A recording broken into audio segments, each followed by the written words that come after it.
Well, the Rio 2016 Paralympic Games is coming towards its conclusion. The wheelchair basketball into its final day.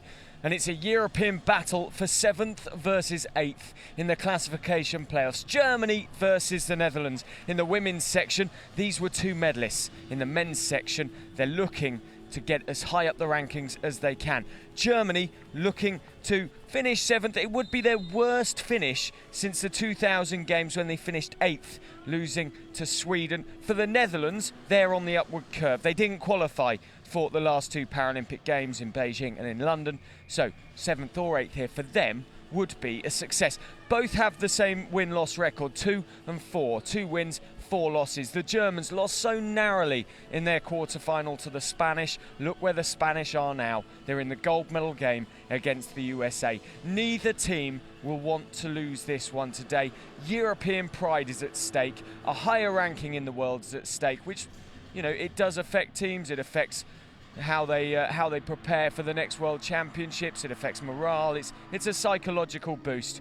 It will not be a game for the faint-hearted, this one. A European battle between Germany and the Netherlands. Two teams who know each other oh so well. The neighbours go for 7th and 8th.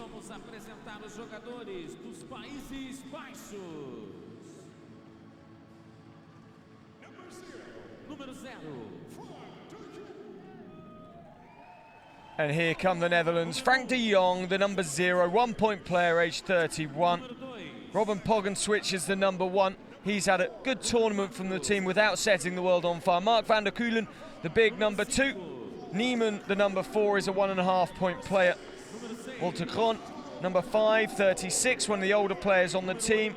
He is the eldest player on the team, the number 6, Anton de Rooij.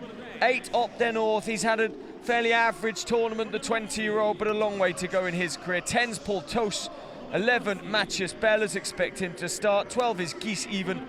15, we saw him hit a beautiful three-pointer earlier in the tournament. That's Quinten Zanting. He's only 16 years of age. And the number 23, the captain, born in Germany, Mustafa Korkmaz, an exciting player who's worked hard for his team at these Paralympic Games, and former coach of Germany, the Dutch coach now, Fritz Weigmann.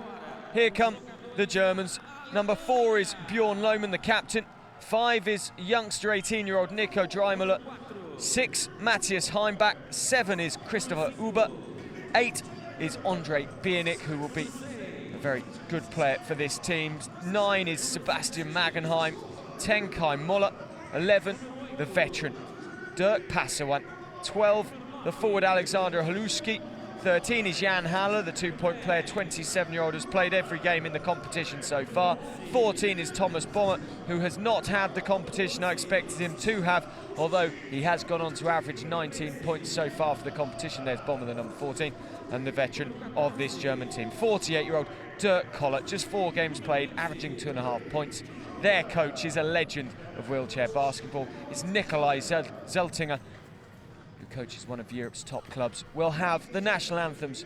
The team in orange, the Netherlands, and the team in the black vests currently, Germany. The anthem of Netherlands.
O hino da Alemanha.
the Dutch and the German national anthem. The fans have had a busy couple of days here at the Rio 2016 Paralympic Games from these two countries. Both saw their women's teams in action, going for gold in the case of the Germans. They took the silver, and bronze in the case of the Dutch, as they saw off Great Britain in the bronze medal playoff.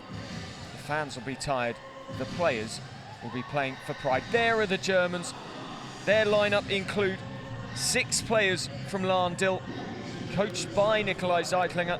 The likes of Lohmann, Dreimüller, Huber, Haller, Bommer and Kohler, all from the same German superpower club. There is Nikolai Zeitlinger. This man's CV reads among the best in the game. German champions on 9 different occasions, German Cup winners with his club on 8, Champions League winners 3 times, World Cup winner with Canada in 2010, European Championship silver in 2011 and bronze in 2015. For the Dutch, look out for Pogenswitch, look out for 23 Korkmaz. Matthias Bellers will offer height. Anton de Ruyt will offer experience off the bench. And they know Fritz Weidmann well, the former coach of Germany. Now, here with the Dutch team, he'll be aiming to get one over on his former team, the former German coach, looking to outrank them here at Rio De Janeiro. So the last Europeans, Germany, as we see the starting 5, beat this Dutch team for the bronze medal. 74-56, Lohmann, Biernik, Halowski, Haller, Bommer. Look out for Biernik, Halowski and Bommer for the points for the Germans. Jan Haller, though, will work tirelessly to get ball, to set screens. There are the Netherlands. De Jong, the low point player. Pogenswitch will hold the ball a lot. Walter Grun, I've not been overly impressed with him in this competition, and the same goes for Matthias Bellers. I think the big players for the Netherlands have been their weak link here. Korkmaz has definitely not been a weak link for the Dutch. He's worked tirelessly for his team, the 28-year-old captain. That is how the Germans have gone. They lost to Iran, they lost to the USA, they beat Algeria, lost to Great Britain, beat Brazil, and then when it came to the quarter-final against the Spanish, they lost by 4. They pushed them all the way. They couldn't make it count. For the Dutch, well, opening up with a loss to Australia, they beat the Canadians and the Japanese, then went 3 losses in a row. Turkey, Spain, Turkey in the bronze medal match, Spain and the USA, their last 2 losses. Both those 2 will go for gold here at Rio De Janeiro Paralympics 2016. Gustavo Matias is the referee. Yemi Ozaguera and Juan Magallanes are the 2 umpires for this one. Walter Grun just going across in front of the officials, who shake hands with the table officials. So important for a wheelchair basketball competition, right from grassroots level up to the international scene. You would not be able to have this sport happening without the people sat on that table, which the referees and the umpires have just walked away from, because basketball is such a stats-heavy sport, and of course the clock is so important, both the shot clock and the game clock. Those people are very important to the game, and it should be recognised, the work that they do. We're coming to the end of the Rio 2016 Paralympic Games. It's the wheelchair basketball 7th versus 8th men's playoff. Germany versus the Netherlands.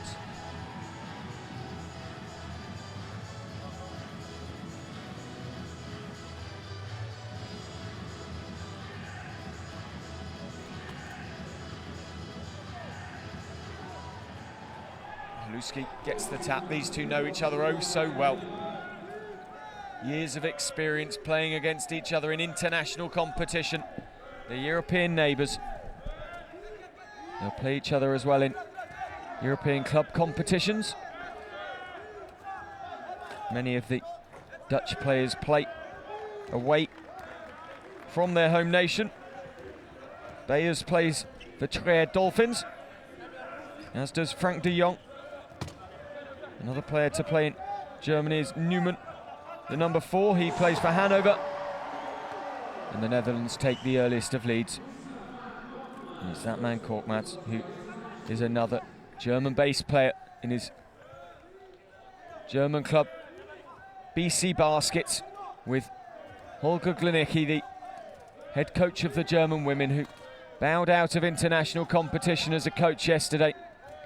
One of the most decorated coaches in the women's game. The Nikki coaches Hamburg and has led them to a bunch of accolades as well. It's 2-2. Haluski will go to the line, he'll have the extra shot. We've seen some fantastic matchups in this competition. Right up the top there, Germany versus Spain in the quarter-final. It overshadowed the game that everyone thought was the match of the men's quarter-finals, Australia versus Great Britain. Australia fell flat, Great Britain took their chance. Of course, they couldn't go on any further beyond the semi-finals, but the Germans against the Spanish really was a special match. Bayers, up and down it goes for him, off the glass and in. 4-3 the score. Expect this one to be close.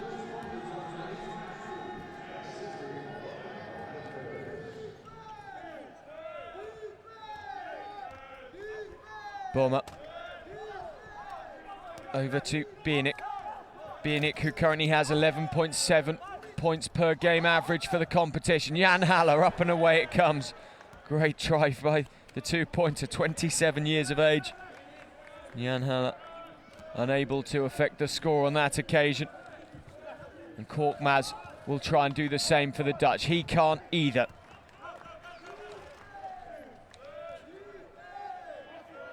Korkmaz, a three-point player, born in Bremen in Germany. Bomber finds Biernick. Biernick up, hits, comes away. Korkmaz receives the defensive rebound, and the score remains Germany 3, Netherlands 4.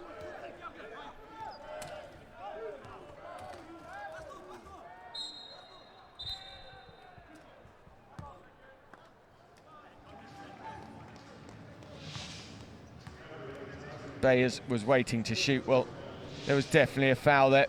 Biernick tapping him on the wrist about 3 times. First foul for Biernick, first foul for the Germans.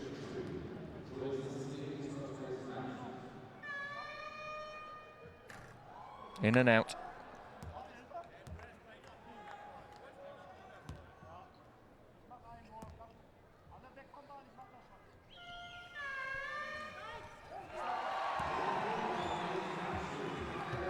And in it goes for Bellers once more.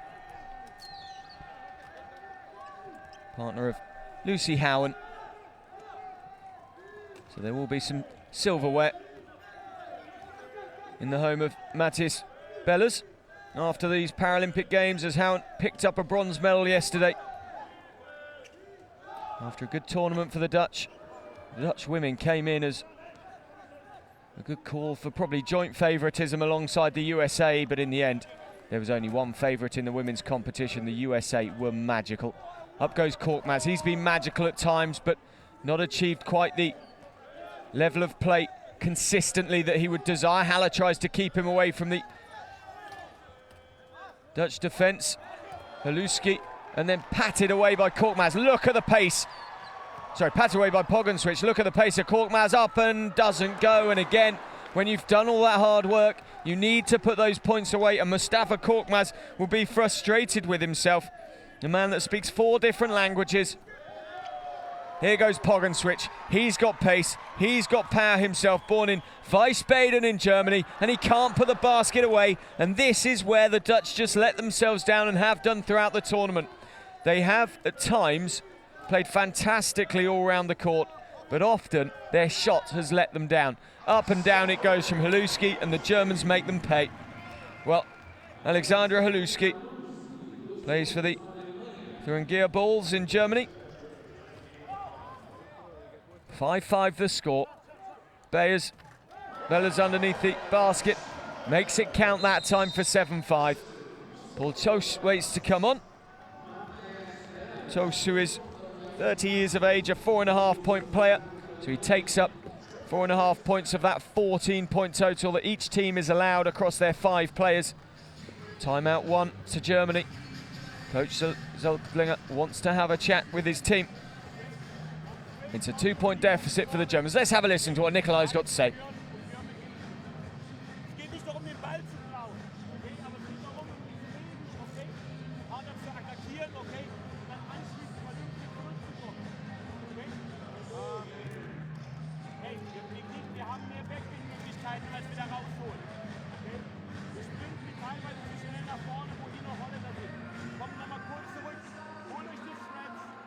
kurz verlangsamen. Alex, dann kommt der Björn vorbei und führt dich wieder nach vorne.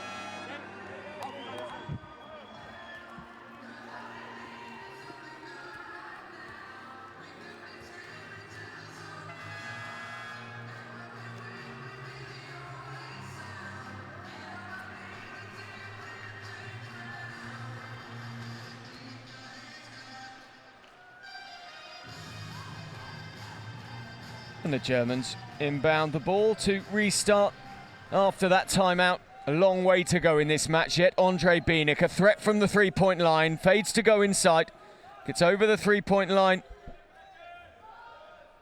2 points effort for Bomber, unsuccessful on that occasion, and Korkmaz weaves this way, that way, eventually finds a way past Dreimler into Bellers, and can he finger roll? No, he can't. He tries as the ball just is flicked off his hand and a foul's called. Maluski, great defending, but he did touch, and the Germans come away. 5-7 the score. Into Bomber, underneath the basket, doesn't go for him on that occasion. A prolific scorer, Thomas Bomber, 3-point player, 25 years of age, born in Bayreuth in Germany. Haluski picks up the defensive rebound. Here's Bomber once more.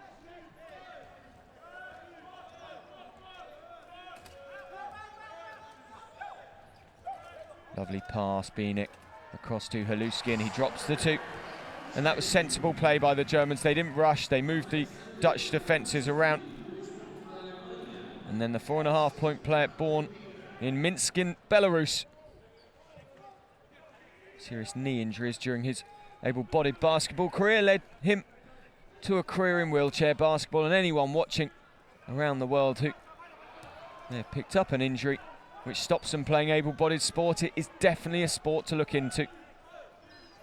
The wheelchair is the tool that these players use to play such an expressive sport, and it really is the most brilliant and community and camaraderie-based sports. These players know each other so well. There were smiles between teams before the games because they're friends off the court. Of course, on the court, there's no love lost whatsoever. Lovely bounce pass. Out it comes from Dreimler. Bienek, who's a player who has played in many countries around the world and won honours in 3 different countries' league championships. Nikolai Zeitling, a former part of the Canadian setup who won the 2010 World Championships. Pass to Korkmaz. Korkmaz spins, drops inside. Up it goes from Poggen-Switch, down it goes from Poggen-Switch. 7 points versus Spain, 3 from 8 from his field goals in the group for Poggen-Switch. And in comes Van der Keulen with a smile on his face. Mark Van der Keulen. He's had a funny old competition in game 1, 8 points versus the Australians. But looking at his points per game, it's actually above his average, 6.7 for the tournament. A bit too low, if you ask me, for a player with his talent. The three-point player comes away with the ball, but play is stopped as Bonnet finds himself on the ground. A player who's one of those 6 Larn Dill stalwarts, 25 years of age. Walter Gron, a more experienced player, an older player. Just clips his wheel in. Look at how quick in and out the wheels come. Such light pieces of equipment, these wheelchair basketball chairs. They tend to cost in the region of about £3,500 to £4,000 if you're talking pounds sterling, although many of these players will rarely pay that price for them.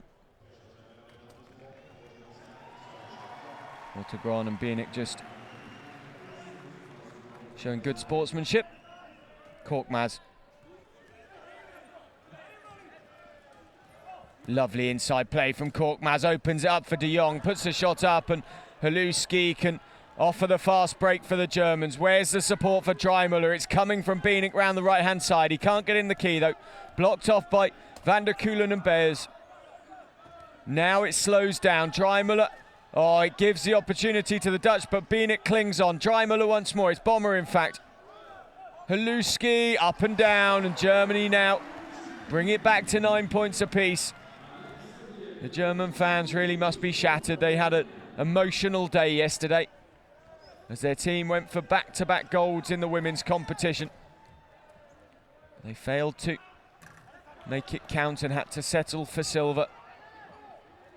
Quite an achievement for a German team who did top their group, despite losing one game in the group stages in one of the closest groups going in the competition here. Out it goes, Niemann waiting to come into the game on the sideline. Collects the ball, it will be German ball, and Dreimüller comes across to inbound the guard.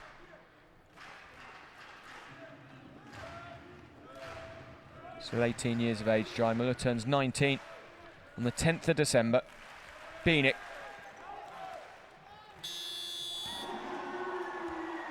He turns 30 later this month. Dirk Passewan is much more of a veteran. 3 points for Andre Bienek, and the Germans now into a 3-point lead. Now this man Korkmaz offers a 3-point threat. Look at the long ball. It's clung onto though by Dreimüller. The 2-point player has offered 1 point per game, but that turnover for the Germans important, and then Bienek with the offensive foul. And the team in white, Germany, and the ball back. Youngsters have been inspired here. It's great to see so many children being brought to the Paralympic Games here in Rio de Janeiro from all over the world. The Dutch travel very, very strongly for Paralympic Games. They also stand out in their bright orange kit. There they are in the middle of our screens there. Fantastic to see them here. They're always noisy, they're always passionate about their team, win or lose. And they really add colour with their bright orange kit to the Paralympic family experience.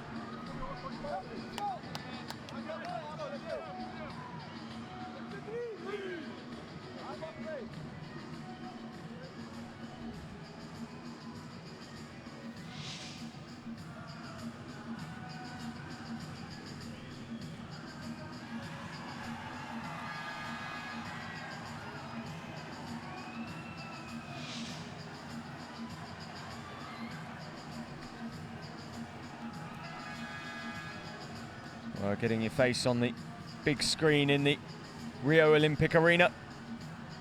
A highlight for many fans.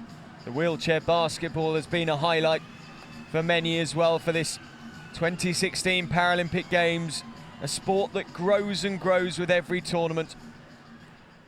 The men's competition has thrown up surprises.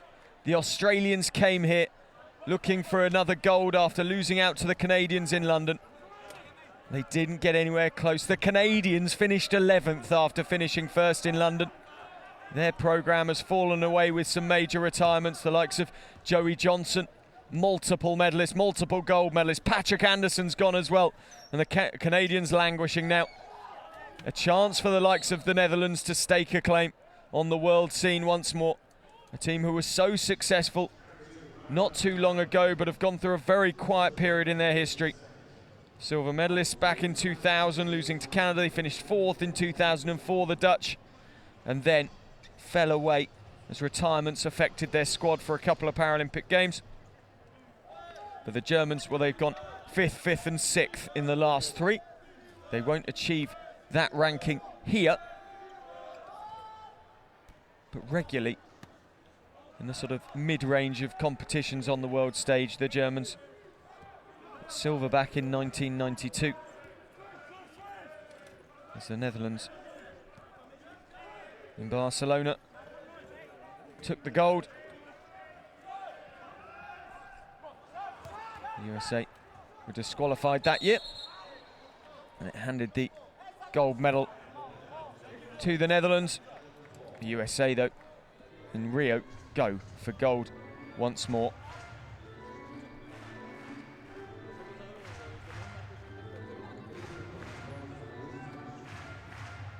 17.4 seconds left in the first. Germany have the lead, but it's down to 1, and it's Bellers who puts it away for the Dutch.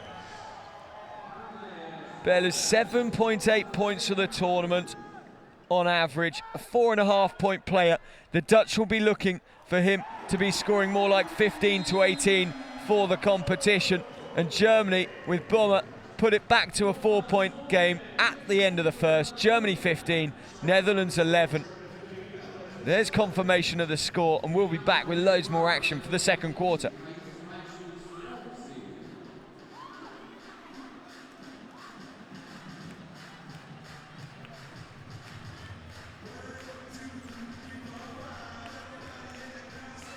There are the game statistics so far. Low scoring and low percentages. 38 plays 33% from field goals.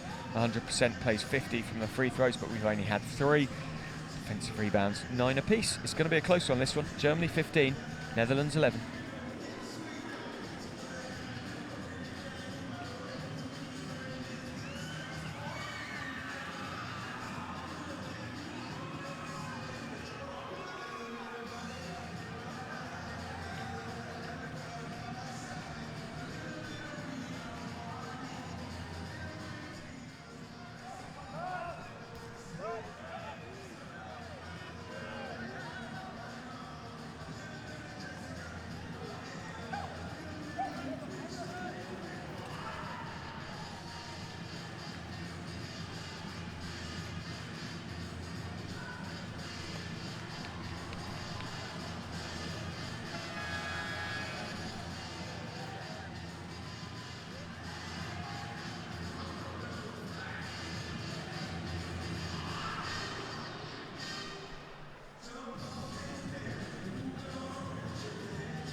Germany inbound the ball and give it straight back over to the Dutch. What a start to a quarter.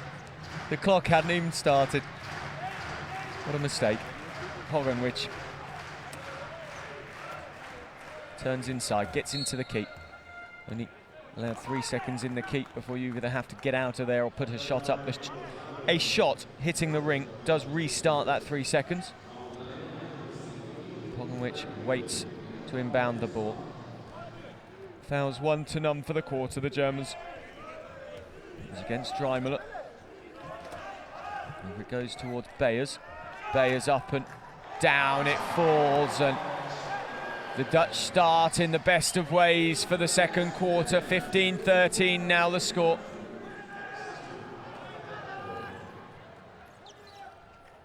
And up and down it goes for Thomas Bommer. And Bommer, no mistake. Originally played for RSV Beirut, now with the infamous Landil. Van der Keulen, up and away, doesn't go. Bommer collects, and the Germans remain 4 points clear, 17-13. Paluski drops the ball, and Pogonwich says thank you very much and races away. Van der Keulen and de Jong doing everything they can to be there. Bayers comes late to the party. Gron there too, lovely pass, and Walter Gron makes it pay for the Dutch, and that was a fantastic passage of play for this improving and developing side.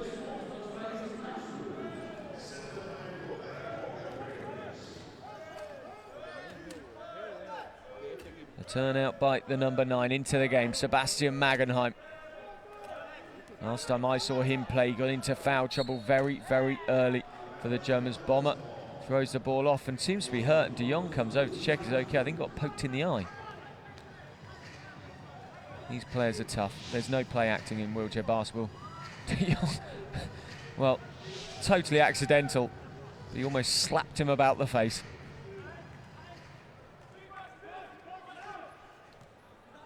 Wheelchair basketball, a sport where players can pick up some fairly nasty injuries in games, so play acting tends to be very much frowned upon, considering the sort of injuries finger dislocations and the like that can happen. It's back to 17 apiece. Bomber.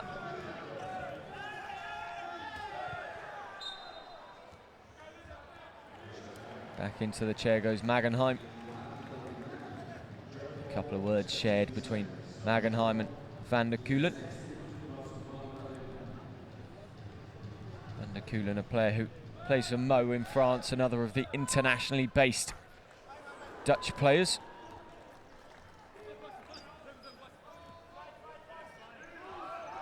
Only 3 play their basketball in the Netherlands. Op de North, Even and Zanting, all 3 of those at the very early stages of their career. The reason for that is the German league, the Spanish league, the Italian league. Some of the Turkish clubs are oh so strong, and they offer these players a way to make their living from the game. 2 fouls now for the Germans, 17 apiece. Pogancic into Walter Grahn, and he can't make it pay that time, and the Germans have the ball, they have the inbound, 7:23 left in the half, 17-17. And away comes Bomber.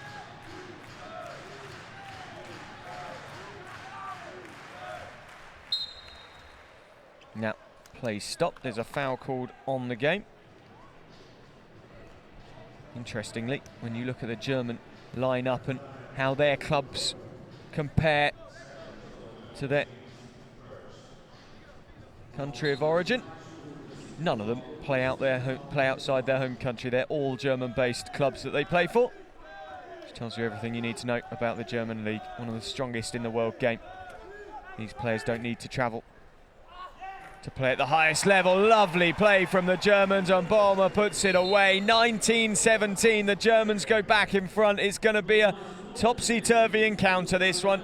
43% play 40. The Germans have the narrowest advantage in the game and in the percentages as well. Grahn turns Pogancic, lovely pass from him to Beers, and this is good stuff from the Dutch. When they fire, they're firing really, really nicely and playing some fantastic ball here as well. Bomber comes away.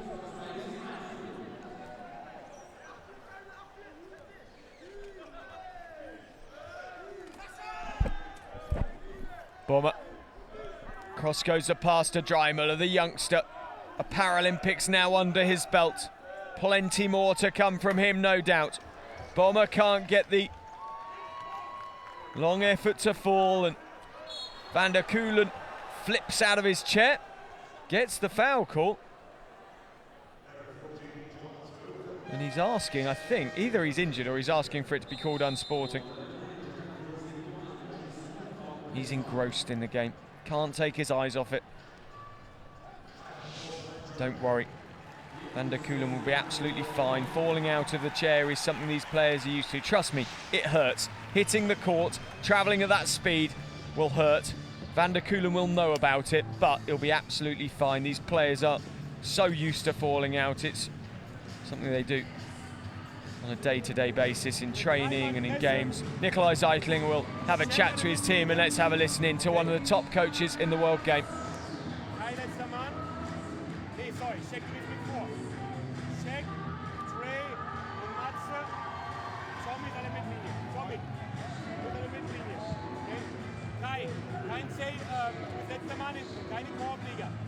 Wenn irgendwo 2 kommen, füllst du auf.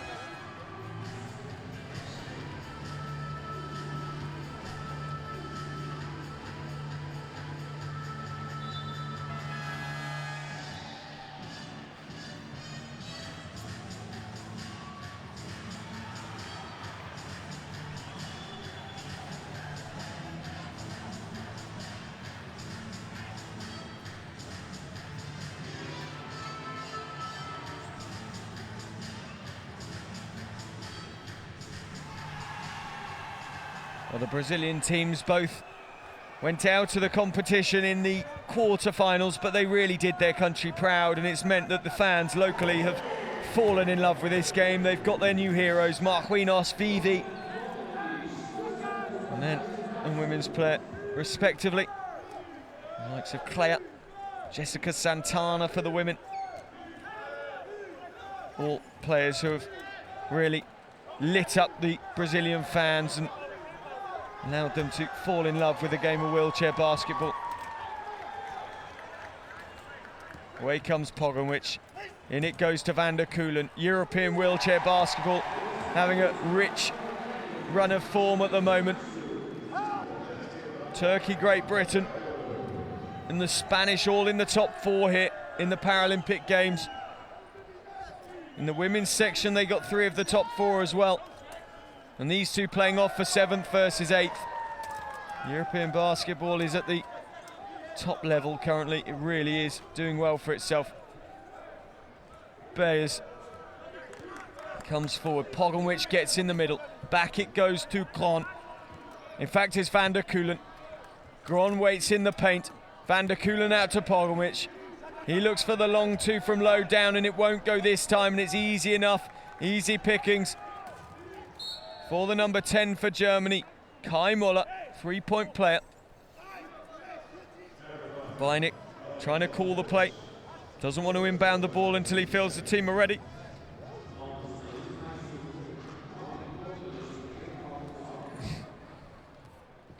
Andre Beinig, experienced the number 8. University of Wisconsin-Whitewater player. The same university that the German number 4 on the women's team, Mareike Miller, attended, and the Great Britain assistant coach Dan Price coached at, and it drops for Bayers, and it's now 25-19, and the Netherlands suddenly are into a 6-point advantage. Bayers makes no mistake. Moller up, doesn't go. Whistle comes though for the Germans. They'll get 2 shots, and they need them because it's suddenly a 6-point game. We're heading towards the half-time break. And the Dutch, who lost to the Germans in the European Championships bronze medal match, both teams had already qualified for Rio. It was the 5th, 6th playoff there, which was the all-important game as far as Rio places went, as the Germans close it to 5.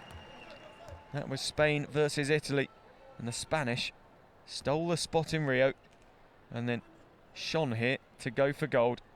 Moller makes it 21-25. No mistake for Kai Moller. 2 from the line.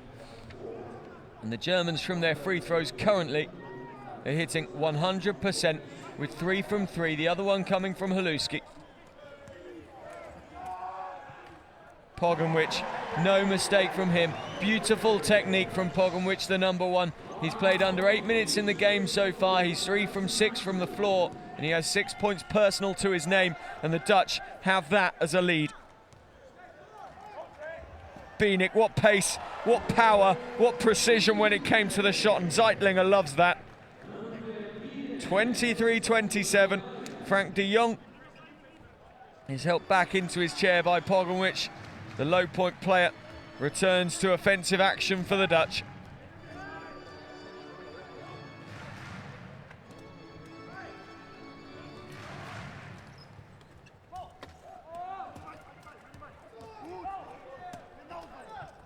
Van der Keulen.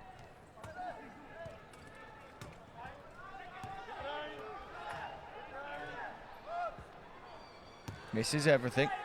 Well, Tigran is there. He put the shot back up, but it's a shot clock violation because the shot didn't hit the ring. It has to. Easy to forget that as a rule, that the shot must leave the hand before the buzzer and then hit the ring. If it hits the backboard, the glass, or anything, doesn't hit the ring at all. In fact, it left the hand before the buzzer goes. Doesn't matter. 3:13 left in the second, and it's a 4-point game. Beinig finds Bomber. These two such prolific scorers for the German team. Back to Beinig once more, and van der Keulen nicks in and takes the ball.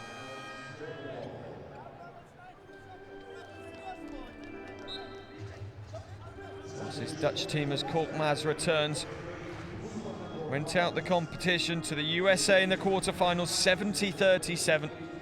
They were being disappointed to only return 37 points against a team that they lost by 2 to at the Continental Clash, a pre-Paralympic competition in the UK.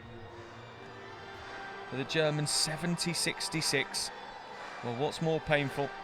Losing a quarter-final by 40 as the referee gets his foot run over, or by 4? Answers on a postcard on that one. I would say probably the Germans would have been the ones that struggled more after their quarter-final. Kai Moller, up and down it goes as he spins it round the rim. 25-27, a good game on our hands here. The Dutch currently hitting 46% as a team from field goals, 38 for the Germans. Low percentages at the moment in this one. Bienek. He spins out. Dirk Koller into the game. A player with so much international experience, Koller. Bienek. That falls short, an air ball.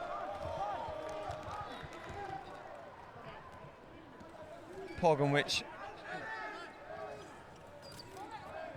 drops back on the 3-point line. Pogonwich out to Korkmaz, who turns. Korkmaz tries to go down low and set himself for the shot. The screen coming from Bellers, and Korkmaz makes it count. 4 points back again for the Dutch. 1:47 in the second.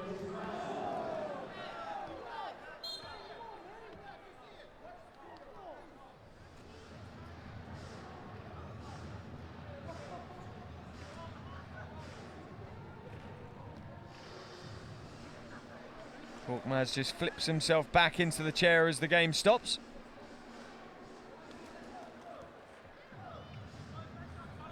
Taps his club teammate Kai Moller on the shoulder. Both play Northern Germany for the Hamburg club BC Baskets. Baumer up, doesn't go. Gron sends it away, and here goes Pogonwich. Korkmaz in support, doesn't need it. Gets smashed into by Bienek. But the Dutch back to 6 points the difference. Robin Pogonwich is fine. 15 from 31 for the Dutch, 8 for 12. The Germans shooting not quite right today. Bienek. 29% from the floor for Bienek. That won't count. It's a Dutch ball. 1:01 left in the half. And at the moment, the team who came in here ranked lower in Europe, who didn't even make the World Championships or the Paralympic Games in the last 2 attempts. It's been the quietest of decades as far as Dutch wheelchair basketball and the men has been concerned. Well, I say that, it's been quiet in the World Game. Behind the scenes, they have been working tirelessly to rebuild this team. The youth level, the Dutch are very, very good indeed. Up it goes and down it comes for Koller. And the German fans, something to cheer, 27-31. Looking rather reserved, the German support this morning. It's the last Saturday of the 2016 Paralympic Games in Rio De Janeiro.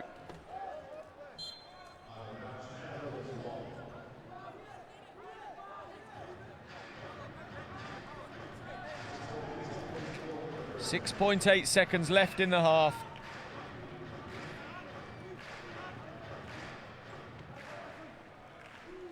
Korkmaz, lovely pass, Pogonwich, and he doesn't get the points to go. Will get the extra efforts though too from the line to potentially give the Dutch a 6-point lead at the half. Bienek looks bemused. 3 seconds in the game for the half. So the Germans could inbound the ball and score theoretically. It would take some doing. Jan Haller returns.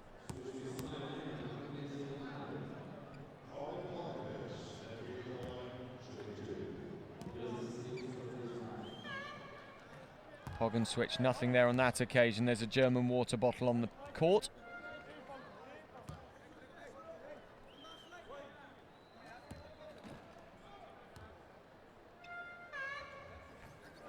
And Pogonwich makes it 32-27. Now, what have the Germans got here? No doubt the Dutch will... Oh, foul called. It's on Frank de Jong, the number 0. Still not quite sure why he wears number 0. Up it goes. The shot from Muller doesn't go. The foul called yet again. Well, the clock would only restart as Muller caught the ball. The Dutch do well, though, to stop him getting the shot away, but he will go to the line for 2. 4 fouls apiece. Muller at the free throw line. He waits. Doesn't get the first. It stays at 5.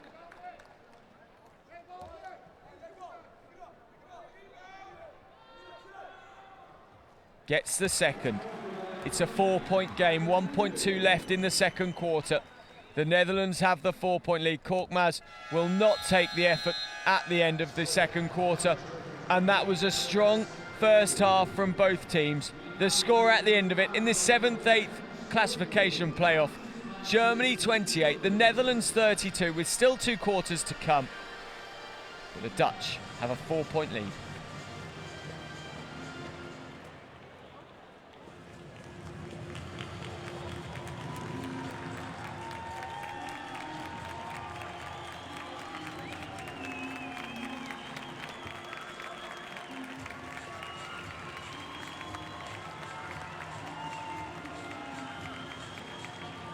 There's confirmation of the score. The Netherlands lost the first quarter, but very much won the second, 21-13. They hold a 4-point lead. Still quarters 3 and 4 to come. Plenty of action here at the Rio Olympic Arena. And there are the game statistics. Well, 38% plays 47%. The shooting stats improving for the Netherlands. Free throws, 80% plays 50. Germany doing well from the line. Defensive rebounds, 16-14. Points from turnovers, 6 for the Netherlands, and it's made a difference. We'll be back with plenty more action in just a few minutes' time.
Welcome back to the action at the Rio Olympic Arena in the Paralympic Games. Rio 2016, the wheelchair basketball into its last day, which really is such a shame to say.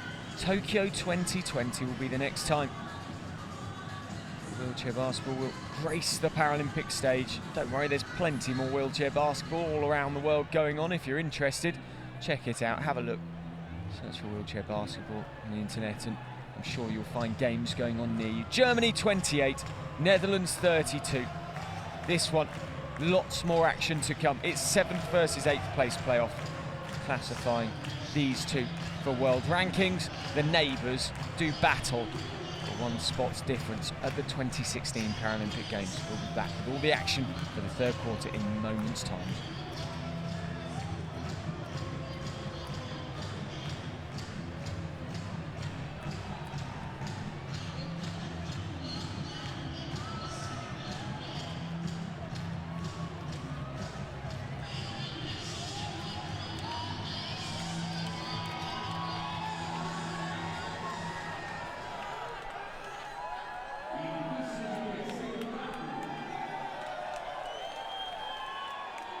Korkmaz, Poggen switch, back to Korkmaz, these two, German born, playing now for the Netherlands, up and down it goes, and the Netherlands back to 6 once more. Can they keep their noses in front in this second half of a 7th, 8th place playoff, which has been even Stevens throughout so far? The shooting statistics have not been for the purists, though. Germany 38%, the Dutch 50%. That's fair enough from field goals. That's not a bad level. We've seen some amazing shooting across both competitions so far, though. The USA in both have been the shining stars on their shooting percentages. 34-28 the score.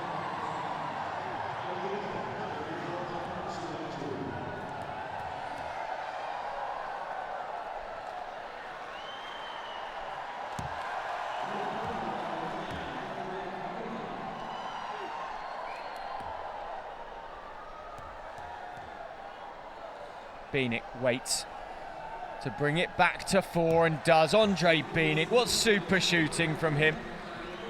Started the sport back in 2001 just as a way to keep fit. Well, look at him now. The athlete that is Andre Bienek. Korkmaz back to Poggen, switch with the switch.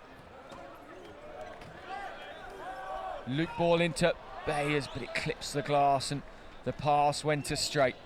Bienek comes away once more.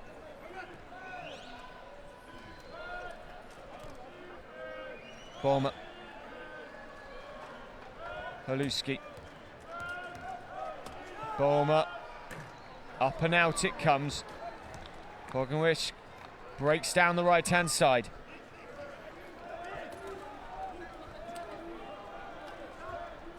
Studied at De Hoogstraat in Utrecht. And the Dutch study the German basket and stretch it once more to 6. Korkmaz just pushes De Jong into his defensive position. It's kind of him. Bienek, Haluski, that'll fall in. Lovely shooting from Haluski. Looked like he'd taken too much off it, but it dropped perfectly in the end. 11 points for the game, 5 from 6 for field goals. What a performance from him. Voltekron. Poggenwisch swings round the 3-point line. Spins back. Korkmaz up. Down it goes. The 3-point effort from Korkmaz, and we're at 7 points now for the Dutch. They're 7-4 up for the quarter. They led the second 21-13 after the Germans held a 4-point advantage after the first 10 minutes. Bienek. Up and down it goes from him too to bring it back, and Korkmaz and Bienek are having an absolutely brilliant game, and the acknowledgement of two fine athletes between two fine athletes. Korkmaz says, well, let's keep this game going, but can't make it count. Has Bienek got the arrogance to try himself? Korkmaz stops him in his tracks. Haller cuts inside and out of the paint. Bienek back in, Korkmaz there trying to stop him from continuing the game of three-point plays. Paluski loses out to Kron. Bayers picks up for the Dutch, and away comes Korkmaz, who no doubt will consider the three-point play. And just before he can, Paluski cuts into his wheel. Fritz Weigmann, it's almost pained. 4 points the difference. The Dutch have the lead, trying to turn around a loss in the European Championships, playing against the German team. Of course, they are in different pools. Here in Rio. Pogonwich up. Doesn't go this time. Bieniek can grab the defensive rebound.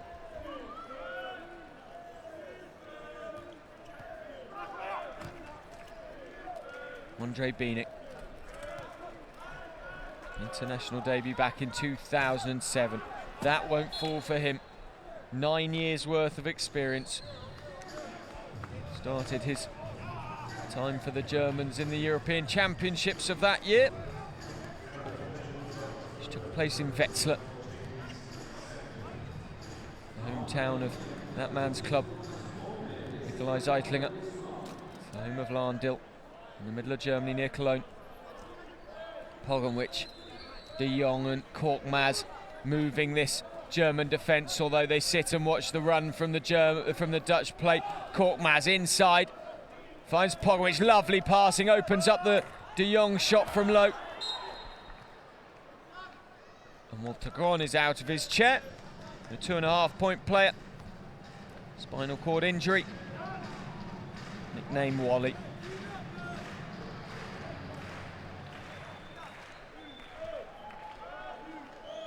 The number 4 into the game is Bjorn Lohmann, the co-captain. In fact, no co about it, he's just the captain. Loads of these teams have got co-captains here in Rio. Not the Germans, just Lohmann. Up and down from Korkmaz, it won't go for 2. And with 5:40 left in the third and still 4 points the difference, and the Dutch just stutter slightly. Bieniek.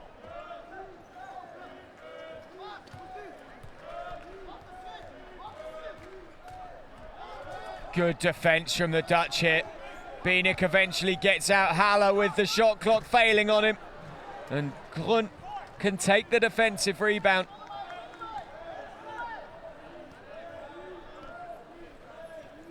Korkmaz. Bellers. Out it comes. Frustration for him. He claps his hands in annoyance. 7 points versus the team who are going for gold, the Spaniards for Bayers. 7 rebounds and 11 points versus Australia.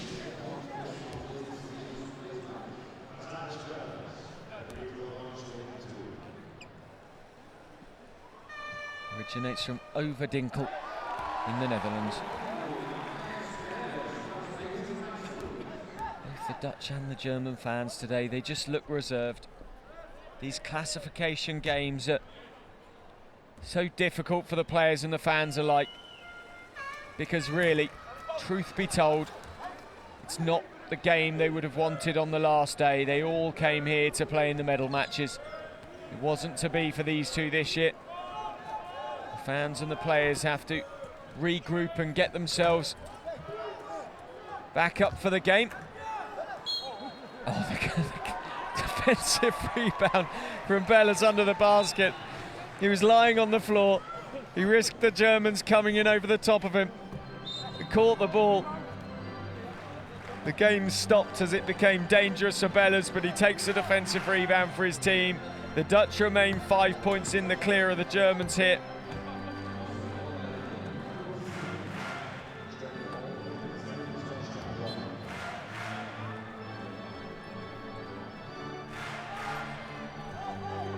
The Germans get the ball. Bayers making it dangerous. Bieniek up and down. Good long 2 from low for Bieniek.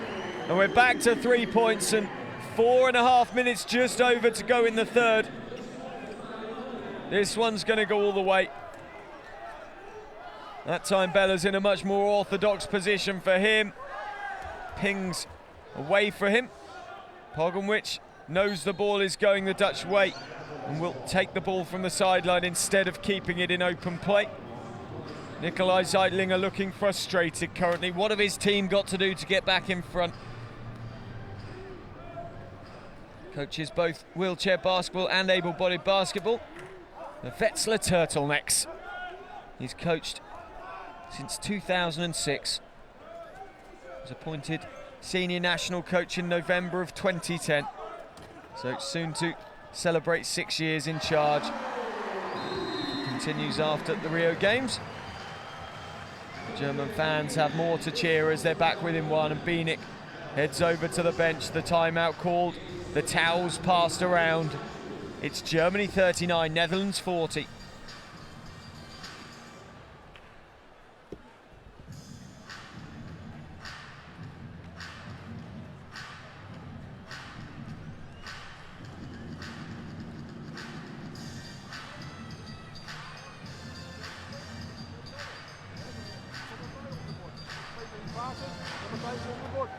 En neemt de goede schoten. Heel goed doen, jongens. Kom basketballen. Kom erbij. Bal rondspelen. Rondspelen spelen. Let's go.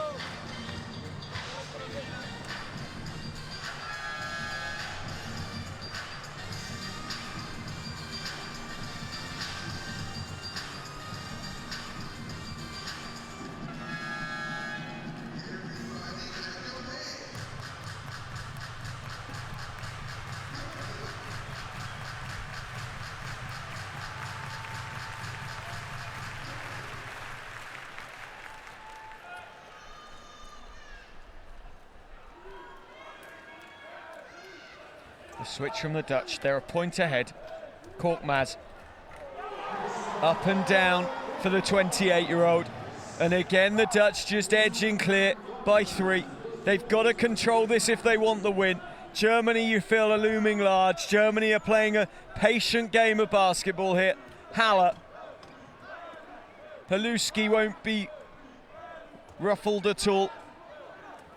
Born in Belarus. Bienik. Nothing coming. Pogonwich as ever, ball handling for the Dutch. Korkmaz trying to make a nuisance. Bayers trying to open up the German defences, and Pogonwich can take the shot himself. It doesn't go. He will get his own rebound though. Korkmaz once more.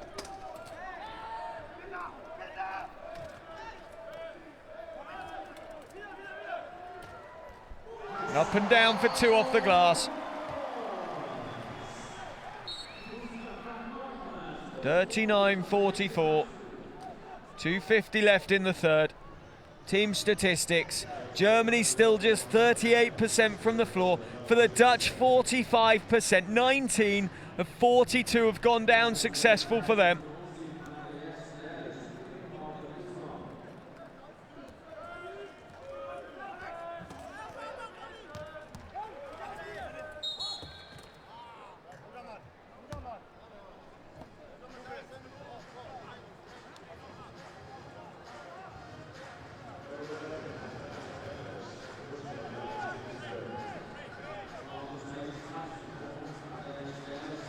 Thomas Bomber just waits to restart the action. Bienik comes across to inbound the ball for his team. 39 the Germans, 44 the Dutch. Not long to go in the third. This game poised beautifully. Bienik looks for the 3, doesn't go this time. Robin Pogonwich assisting the referee. Yes, our ball, thank you, that's good, was the call. Korkmaz sets up the play, looks to manoeuvre De Jong around to open up the channel down the right-hand side, and Korkmaz goes low, collects the ball inside for 2, sinks the 2 also.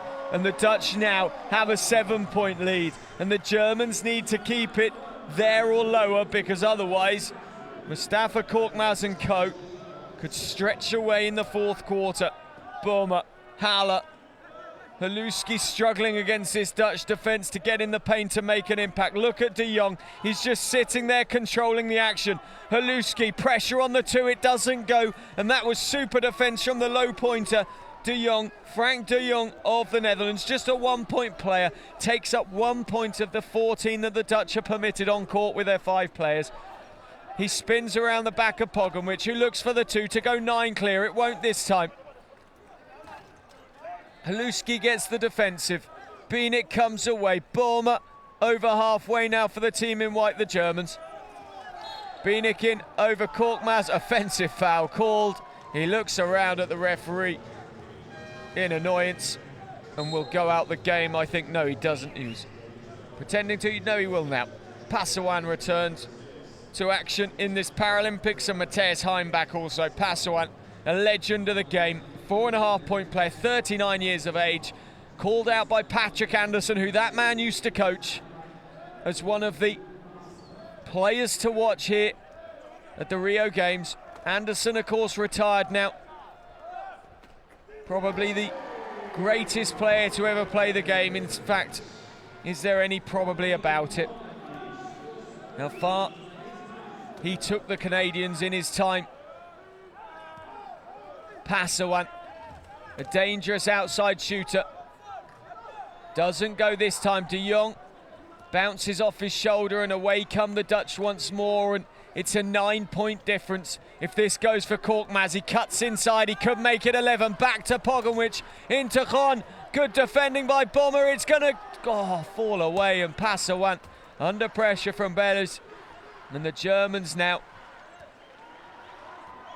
Borma spins out, waits. Oh, lovely break from Thomas Borma, and doesn't get the 2 for his trouble.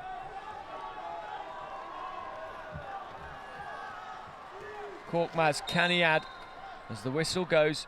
Any extra points for the Dutch going into the final quarter? You have to feel an 11-point difference. Anton de Rooij, his wife Marina de Rooij, picked up a bronze medal yesterday.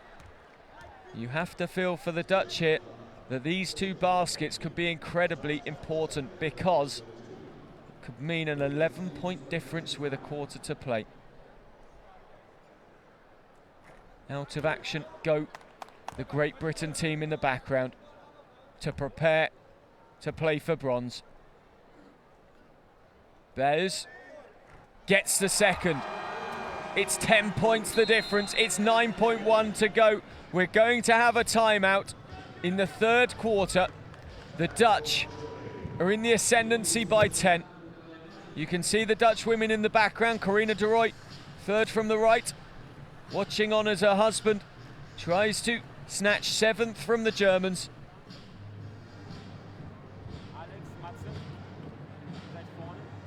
How calm is Nikolai Zeitlinger? There's no pressure on him.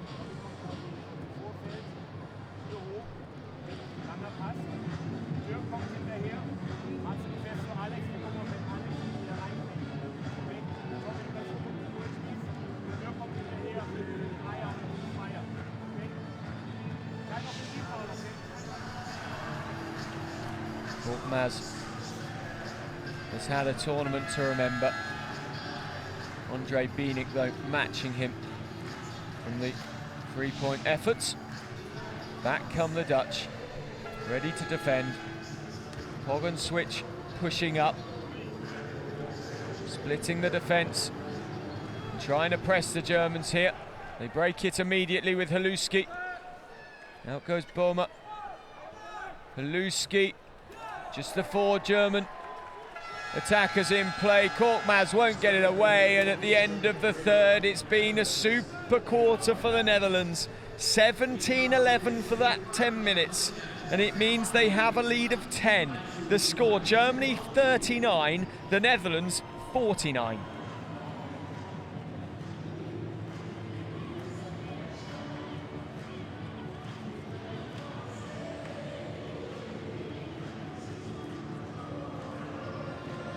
There are the statistics. The Netherlands, 46% of their shots, 12% different from the Germans. They deserve the lead. 26 defensive rebounds to 22. 8 points from turnovers to 2 for the Germans.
Pogonwich inbounds the ball to Korkmaz. Looks for the three. Doesn't go. Gron can't take it. Passawan can over the top of his smaller counterpart Heimbach, the 1 point player.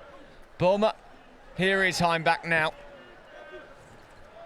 33 years of age. Passawan. Heimbach. Good for two. And it's back to 8 points the difference. And Zeitlinger, the German coach, could not have asked for a better start for his team.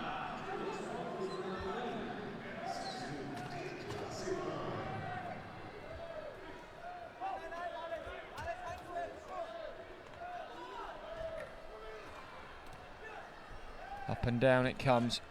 Bomber.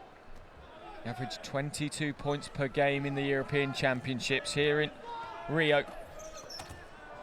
He's averaging 19.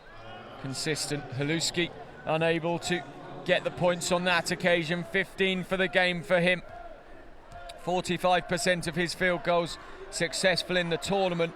But today for the Germans, Haluski, the number 12, 50%. 36% though overall. Haluski shooting above average for his team. Gron up and down, and Walter Gron makes it 4 points personal for the game. 2 from 4 from the field for him, and it's 51-41 the score, and Germany are chasing this one. They're looking at their worst finish since 2000, whatever the result here. They've not finished lower than 6th since 2004.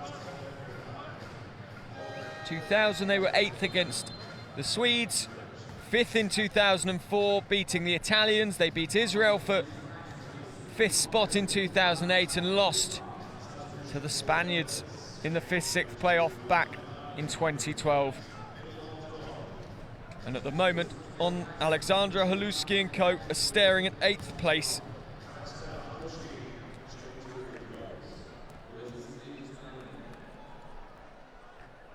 And the first one goes for Haluski. It's all he can do. Take the points on offer. Pogonwich, again, of the highest quality from him. 11 points personal. 38%'s a little low from him.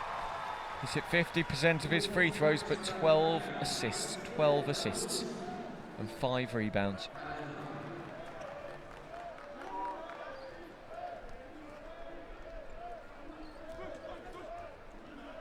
Korkmaz, Pogonwich, they love just switching the play, the Dutch. Under Kulen, Korkmaz, Pogonwich playing the pivot into De Jong. Pass comes, shot from De Jong wasn't enough, and it was a shot clock violation. 8 points the difference. The Germans look happy with life at the moment.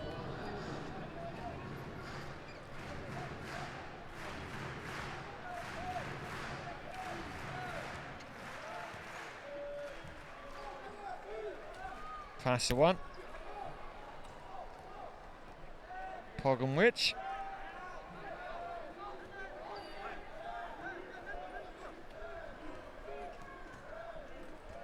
And it goes to Opdenorth, the 20-year-old, the brute of a 4-point player for his team. Played 6 games in the competition and only averaged 2 points a game, despite playing minutes per game of 12.59, just under 13. 2 points a game for a 4-point player, not really what you would expect. But he's got a couple straight away in here, and the Dutch back out to 10 points the difference. Coach Weigman wants to get one over on his former team.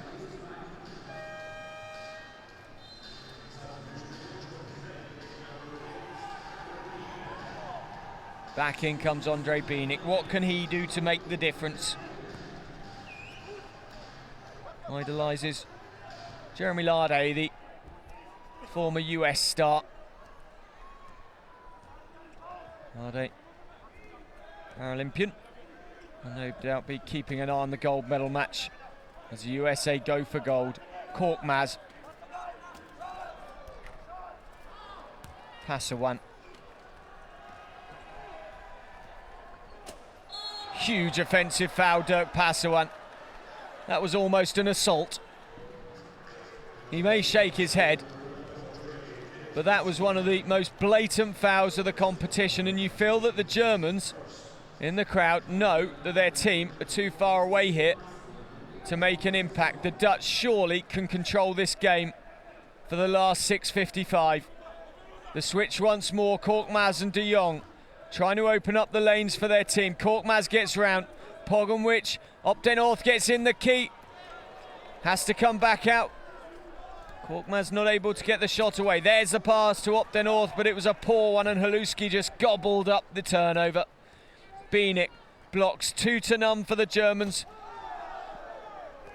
The Dutch wanted the offensive foul against Bienik. He will add salt in their wounds by adding the 2. 45-53. Some cheer for the German fans.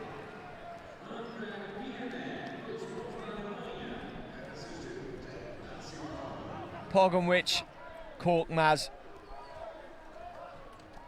Pogenwich once more. Waits, shoots, sinks. 10 points again for the Dutch. They're nervous. This to them, I'd say for the Dutch, it's almost as good as a medal. They are finishing as high as they could, winning their final classification game after a loss to a team that are in the gold medal game in the quarter-final. They were not expected to win against the USA, despite a close game earlier in the year against them. Here, the USA have been a different level. Serio Scott, Josh Turek and co. 2 fouls to 1 for the quarter. Back in comes Anton de Rooij to the Paralympic Games for the first time in this match. The 1-point player, 48 years of age. He won't be able to add to the medal tally for his household.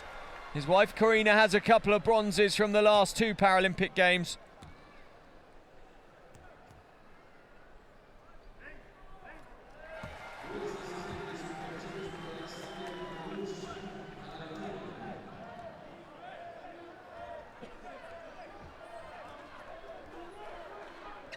De Rooij,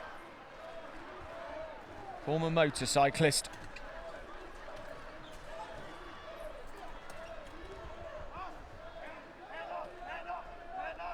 Van der Keulen, it doesn't go. And it's an 8-point game, and the foul called against Van der Keulen as well.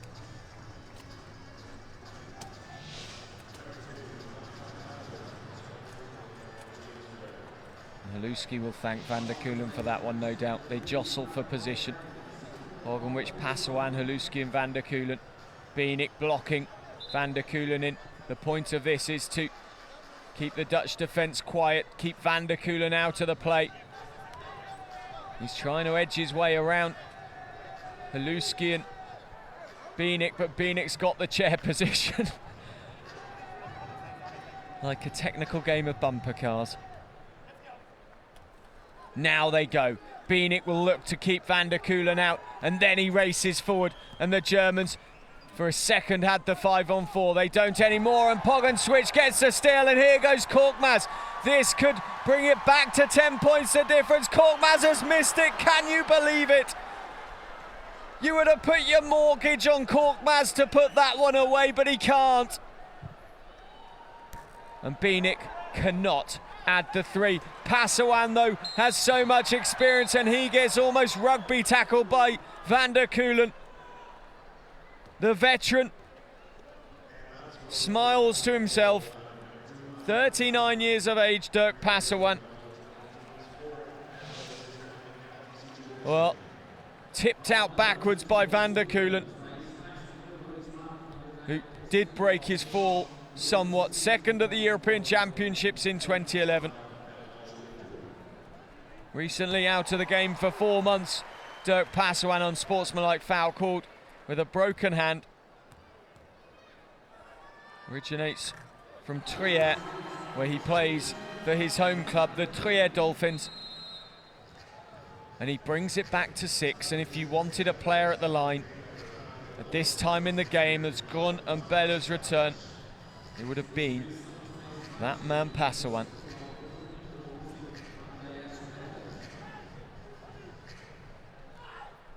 Here he is for a 3. It won't go on this occasion.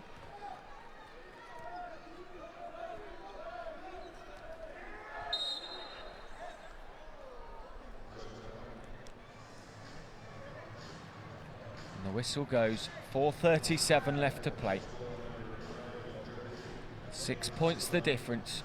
The Germans actually lead the quarter for the first time since the first. They led the first 15-10, 15-11. They lead this one 10-6.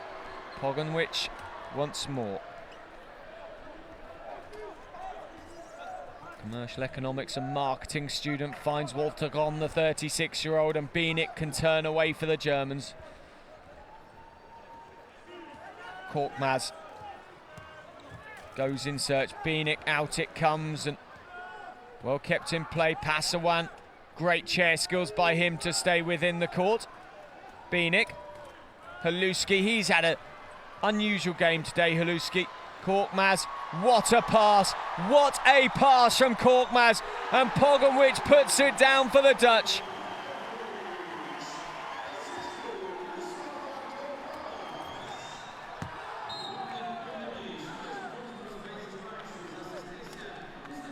(49 Germany, 57 for the Dutch. We've seen Korkmaz do it a couple of times in this competition. The reverse pass with power and precision, and the Dutch extend again. It will have hurt them losing the bronze to the Germans in the European Championships.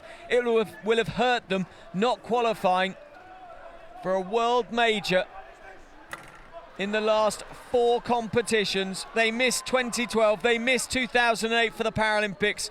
The 24 World Championships and the 2010 World Championships all went by without Dutch men involvement. But here at Rio 2016, they've not only qualified, but they're looking to finish 7th, which is a huge achievement for a developing team.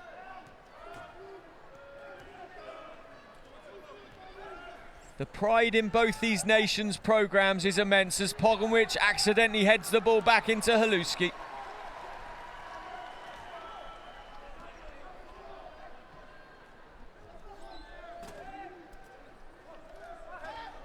Up and down it goes for Bayers.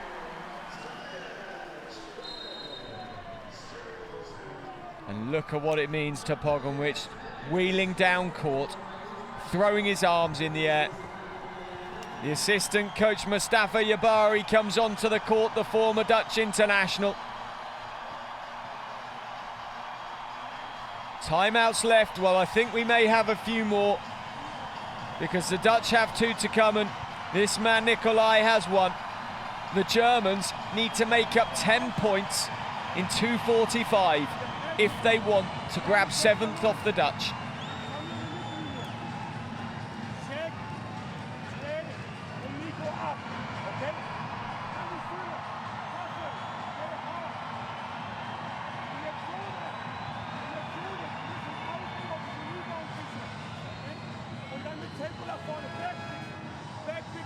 Okay?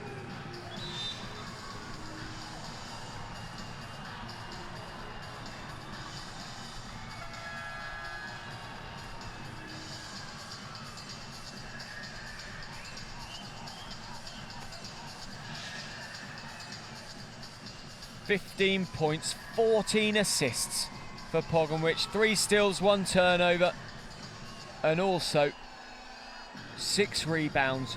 The double-double from the number 1. He's threatened to have a game like this all tournament. He's looked lively without really going crazy for the Dutch. Reimler, seconds is the call, but it doesn't come. The Dutch players breaking out of their native language for a moment into English to make their point to the referee. 6 seconds on the shot clock, up and away it'll come, and the Germans can't add more. Jan Haller misses, tries to bounce the ball into Boehmer, and you have to feel that Germany's chance has gone as Pogonwich comes away. Anton Droy waits in the key, he comes out now. Korkmaz thinks about the 2. He goes back to Pogonwich, who finds De Roy low on the angle. It doesn't fall for the low pointer.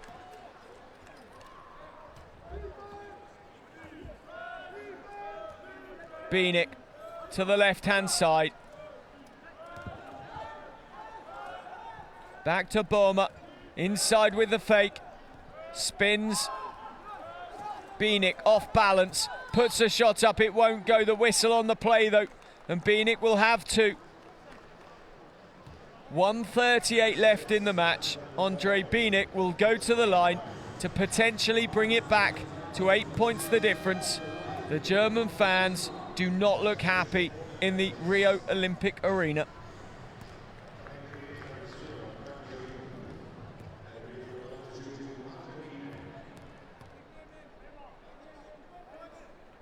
A 100% success falls away.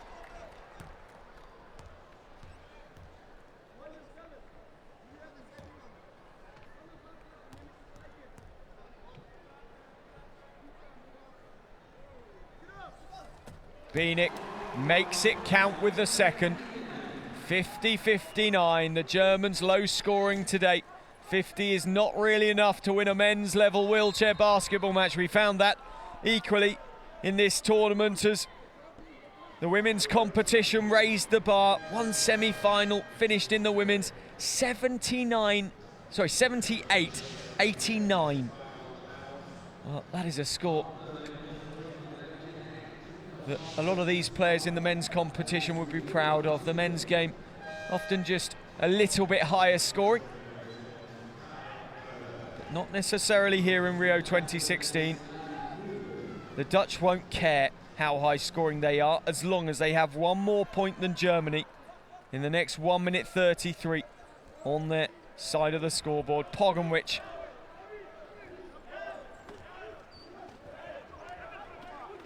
Korkmaz up and down, and there you go. The Netherlands are uncatchable. 50-61 the score. The Orange can start to believe now. They're going to take 7th. They bounced back into the Paralympics and they outdo a team that beat them in the European Championships. The Germans, well, their program, their country has one Paralympic medal from the wheelchair basketball. It was a silver after the women lost to the USA in the gold medal match. But they have to settle for 8th, and their worst finish since 2000, since Sydney hosted the Paralympic Games. Van der Keulen wheels away in delight. We're into the last minute now, and the Dutch have an 11-point lead. They've hit 61 points, 43% from the floor. For the Germans, well, it's 33% from the floor, 21%, 3 of 14 three-point efforts. Korkmaz and co, from their three-point efforts, they've only tried 3, and they've hit one of them, 33%.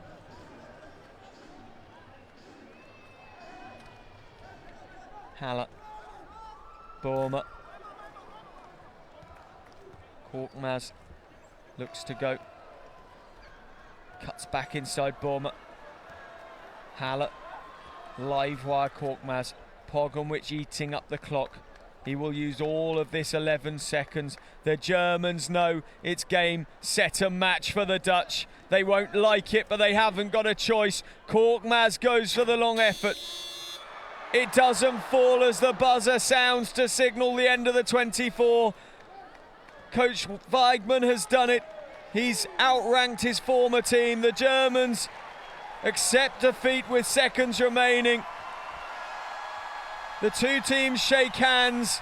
It was a mighty effort by both, but in the end, for the Dutch, they seal 7th place, and that will mean the world to this country. They have redeveloped their men's program. They were in the doldrums for years. Nikolai Zeitlinger won't be content with 8th. He won't be content with his team's worst performance since the year 2000, but he'll have to accept it. The debriefs will come from the German program. They will come back stronger, the European champions. But look out for this Dutch team in the next couple of Paralympic cycles. They will be there or thereabouts come Tokyo and beyond. The final score in the 7/8 playoff, Germany 50, Netherlands 61.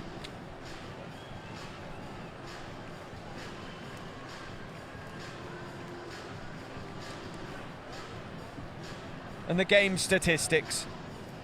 Netherlands 42% from their field goals, just 25% in the end for the three-point efforts. Korkmaz missing with the last. 6 steals to 4, 32 to 31 on defensive rebounds in favour of the Dutch team. They won it in the end.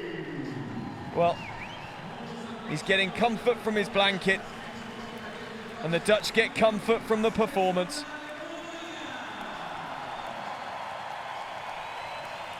And the fans show their appreciation. The Dutch travelled here in force, and they can be proud of the performance that their team put in on the last day, as the home fans also show what wheelchair basketball means to them and how much they appreciate all 24 Paralympians who are out there on court now. The Germans can be proud of their successes.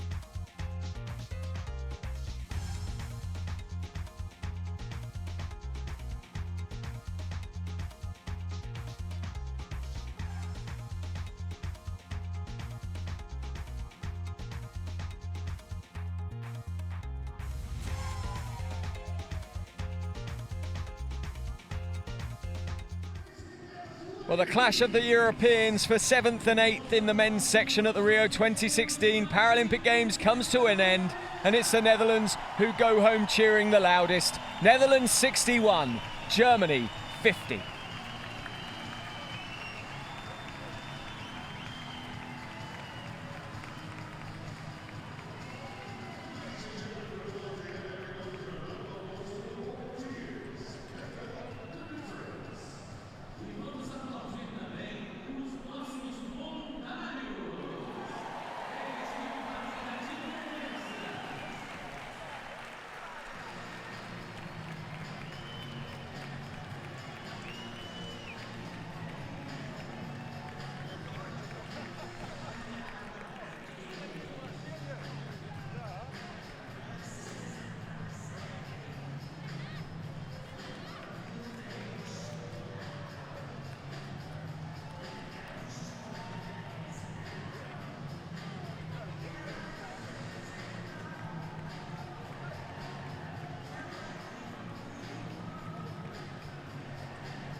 And welcome to the Rio Olympic Arena in Rio De Janeiro, Brazil, and the Rio 2016 Paralympic Games. It is the men's bronze medal match in wheelchair basketball, matching up Great Britain and Turkey for the bronze medal. And this should be a fascinating game, which on the face of it looks not only evenly balanced, but two teams of contrasting styles. Two teams of contrasting styles, two teams that know each other very, very well. The Turks won the quarter-final at the World Championships by 1 point. Great Britain got their revenge in the gold medal match at the European Championships of 2015, where they beat the Turks on British soil to claim the gold. Turkey have been in fine form here in Rio. They'll rely on that man Gerblak, the number 5, for a lot of their points. They're introducing the teams now. Number 1 is Kaan Safak. Number 3, Kaan Dele, who's been a really important player for them. Özgür Gerblak, the captain, one of the best players in the tournament. Ugur Toprak, number 7. Number 9, Dennis Ajar. Number 10, Cem Jasinski. Number 11, Fikri Gondugu. Number 13, Yazin Chiragalu. Number 15, Selim Sayak. 35, Ferit Gumus. Number 17, Ismail R. And that's number 99, the big man, Ibrahim Yavuz. Yeah, their reliance on Gerblak really can't be understated. They play through him all the time. It really depends how men like number 35, Ferret, get into this bronze medal match. And now the team for Great Britain, starting with number 4, Gaz Chowdhury. And in contrast to the Turks, the British with one of the best balanced teams, and they have 4 players averaging in double figure scoring. Simon Brown is 5, co-captain. Kyle Marsh is 6, co-captain. Terry Bywater 7, Simon Munn is 8, Harry Brown is 9, Abdi Jama is 10, Phil Pratt 11, the big man Ian Sagar is 12, Greg Warburton 13, Lee Manning 14, and Ade Oragbami is 15. Yeah, lots of experience on the Great Britain bench. Hadj Barnia, one of the nicest coaches you'll meet in the game. Alongside him, Joey Johnson, 3 Paralympic gold medals, 1 Paralympic silver medal. He never won a bronze in the Paralympic Games. He didn't need to concern himself with such matters. But for Great Britain, they're looking to go for bronze once more. They're a team that lost the bronze to the USA in London 2012. But before that, they won it at Athens and Beijing. And now with the teams lined up on the respective foul lines, it's time for the national anthems of both countries, starting with Turkey and the İstiklal Marşı, the Independence March.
Taçet Nchipa, the Turkish coach, and now the national anthem of Great Britain, God Save the Queen.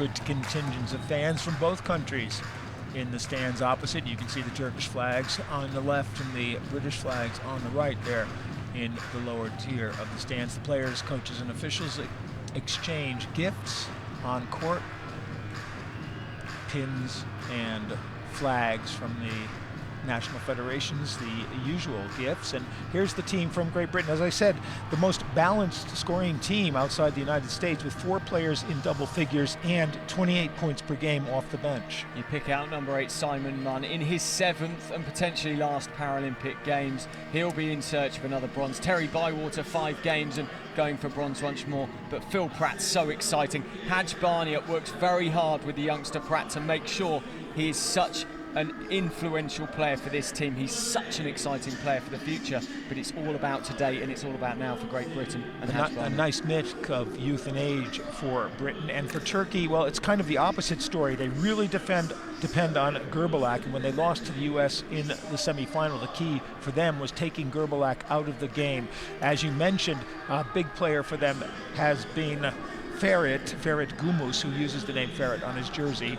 He's been strong, he's been big inside, he plays outside as well, but getting more points from the rest of the team has to be a priority for them, and Akan Dale, number 3, is someone to watch in that sense. The player I'm really looking to have a big game for the Turks, alongside Oscar and Ferit, is Cem Gazinci. He's had a bad tournament for his team. There's Chowdhury, Marsh, Munn, Jammer and Sager. They've started Simon Munn. We've barely seen Munn throughout this tournament. So far, just averaging 8 minutes 37 per game.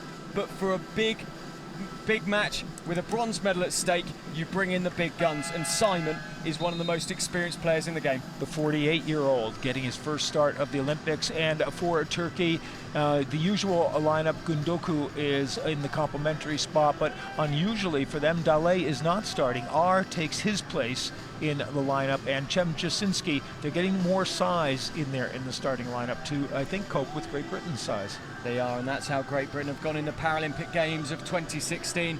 Wins against Algeria, Iran, Brazil and Germany before going down to the USA in the pool. The USA won that pool. A huge win against the Australians, 74-51, as Great Britain outplayed them.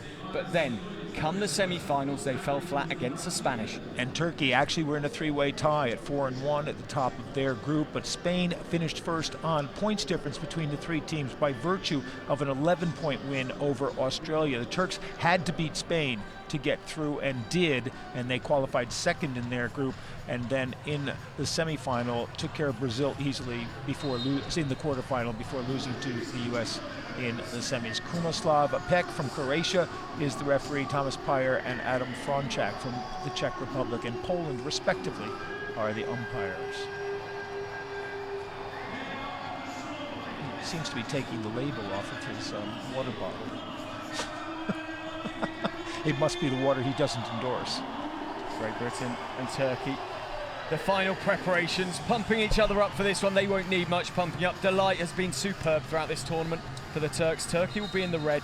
It should be a high-scoring game. These two love to go toe-to-toe and hit big points. And in the semi-final, the U.S. plan was to take Gerbilak out of the game. They covered him, switched off on him wherever he was, and we had this beautiful shot in the 4th quarter of Gerbilak on the court, leaning forward. He'd fallen over in his chair, pounding the court in frustration.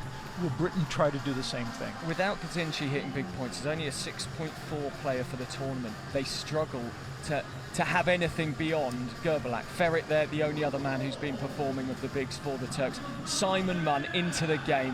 What a stalwart of wheelchair basketball for Great Britain. 7 Paralympic Games. The man who has played his basketball all over the globe. Lives down on the south coast of the UK. And he and Jasinski will contest the opening tap. Munn, 48 years old, making his first start in this Olympics. And the tap double hit, goes out of bounds, and the three officials all look at each other, waiting for one to make a call.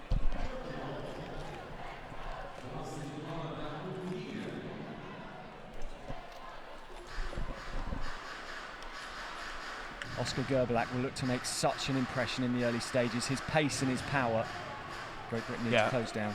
To me, one of the best all-round players in this tournament. Can do everything. R now with a clear path to the basket, and great defense there by Sagar, who came back and said close, but no Segar. Ismail has been a player who's stood up for the Turks really well in this competition. 1.5 point player, low point player, but 5 points per game in the competition, and that is important for the Turks. They need players to be picking, 5, 6, 7 points a game to help Gerbilak out. Gerbilak drops the pass in, and there's the first points of the game for Jasinski, and as you said, getting him involved early. Yeah, Cemgazinski's a really, he's a vastly experienced player. He's been around for years, the 31-year-old. Plays for a marine club in Turkey, as all the players do. They all play in the Turkish league. Great Britain only have one player who plays within their national league, but Cemgazinski will need to have a big game today. Chowdhury now on the outside, getting the pick from Segar. Back to Marsh, back to Chowdhury. Back to Marsh at the foul line. Shot hits the front rim, rebound comes loose and off Chowdhury's chair, and it will go to Turkey. Karl Marsh just 3.6 points per game. Not firing on the first there. Great Britain needs some early points. Turkey and Gerbilak will look to make them pay. Gerbilak going behind the back as he brings the ball down. He's got a little space there. Chowdhury spins off on him. It's Ferret in the middle. He likes that shot in the middle, and he draws the foul. Gemma's hand went up. Simon just having a word with Gaz Chowdhury, working out what went wrong on that defence for the team GB. And the foul was on Mun, actually, despite Gemma getting the hand up in the air. And Ferret will have 2 shots.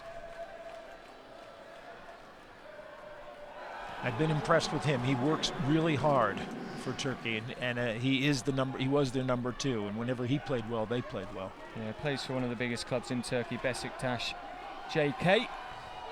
And makes them both. 4-0 Turkey, now a minute gone in this game. And Chowdhury brings it up for GB.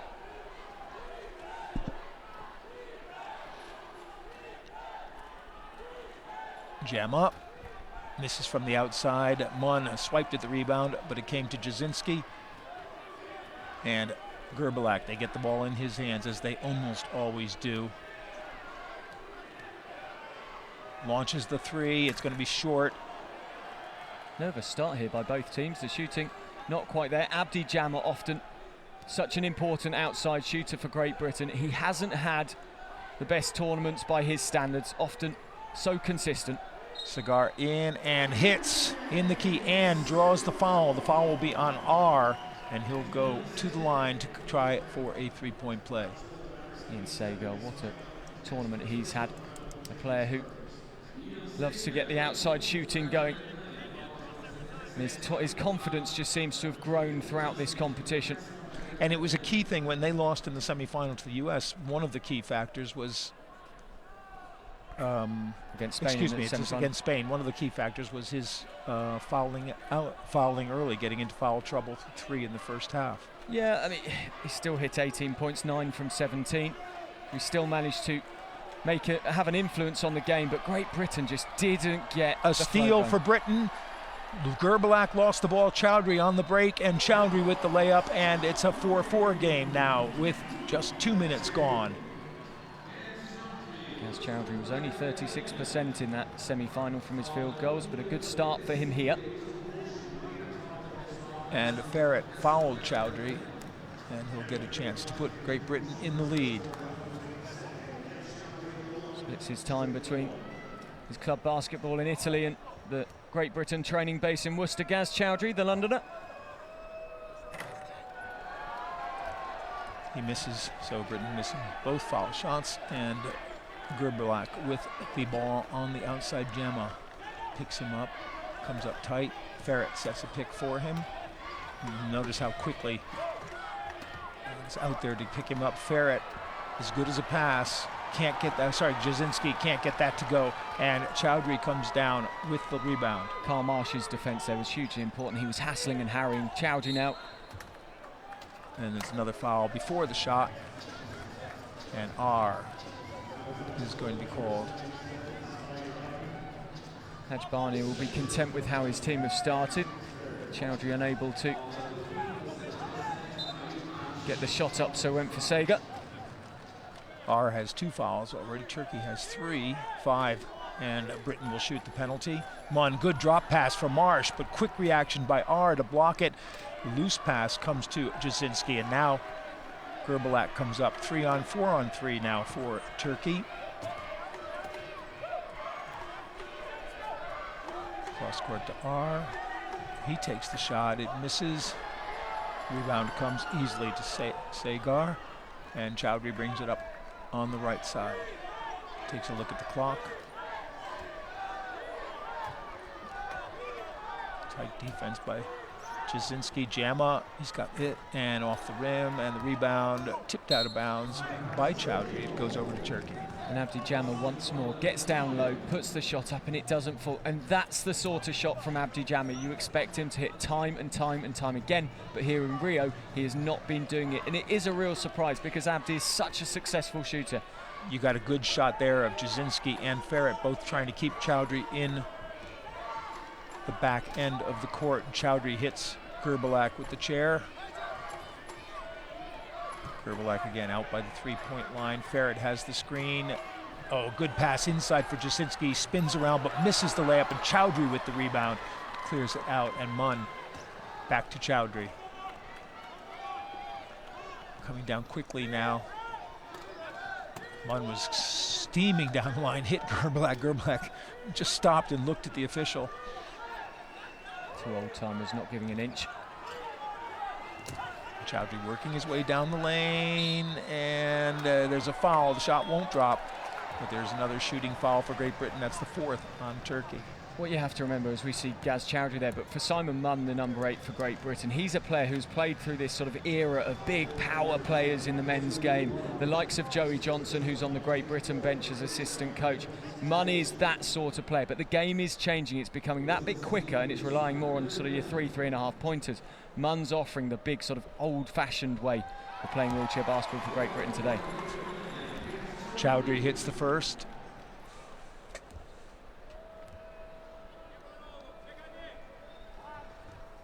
And the second. So it's 6-4 now to Britain. Just over 4 minutes played in this game. And tentative start for both teams. Gerbilak now brings it up, and he's one-on-one with Sagar. R trying to set a pick for him, and there's a foul on Sagar. We've played over 4 minutes. Oscar Gerbilak, 1 shot so far, yet to get on the score sheet.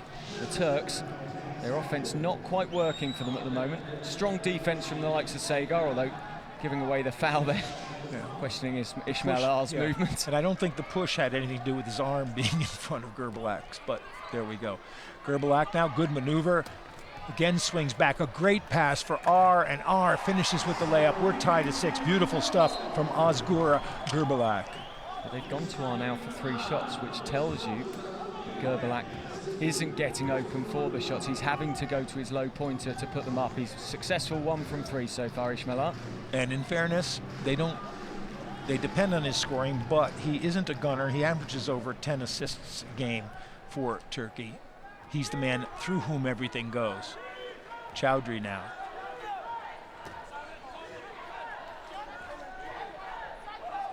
Munn, oh, good pass inside, but Ferret was quick to that and knocked it away from Sagar.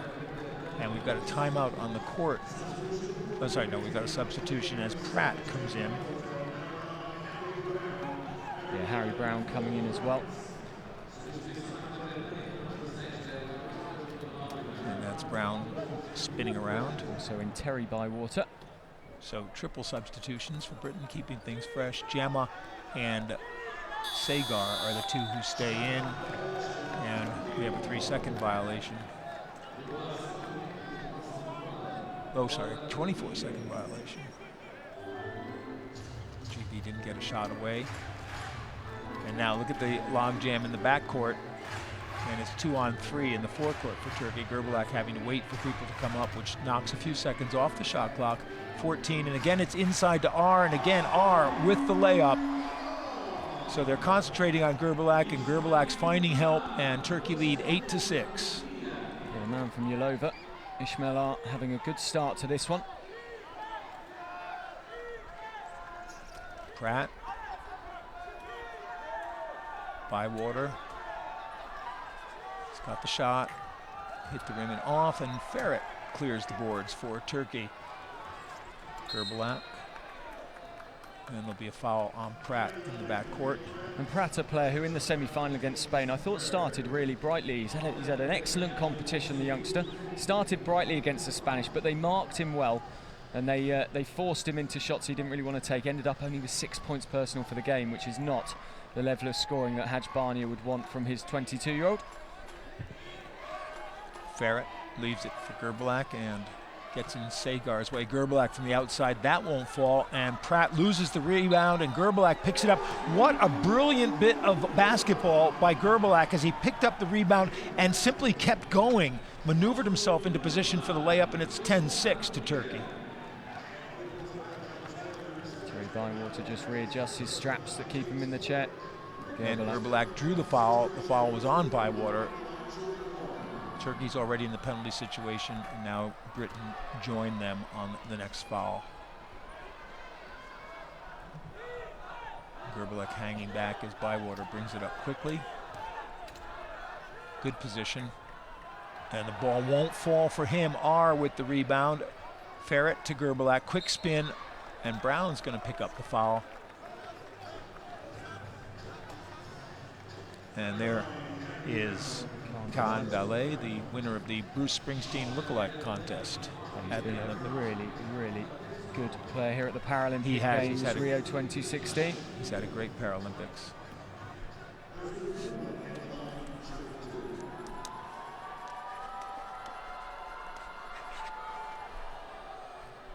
Gerbalak makes the first.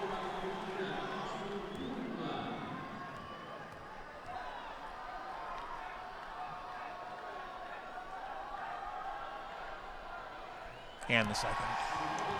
And he's just easing himself into the game at the moment, Oscar Gerbalak. A slow start for him. We said it took him a long time to get any points, but he's now out to 4, 1 from 3 from the floor, and the Turks take the timeout and the 6-point lead. Actually, the timeout taken by Great Britain, as you might expect, at 12-6 with 4 minutes, just under 4 minutes left in this period. Let's see if we can hear what they're saying.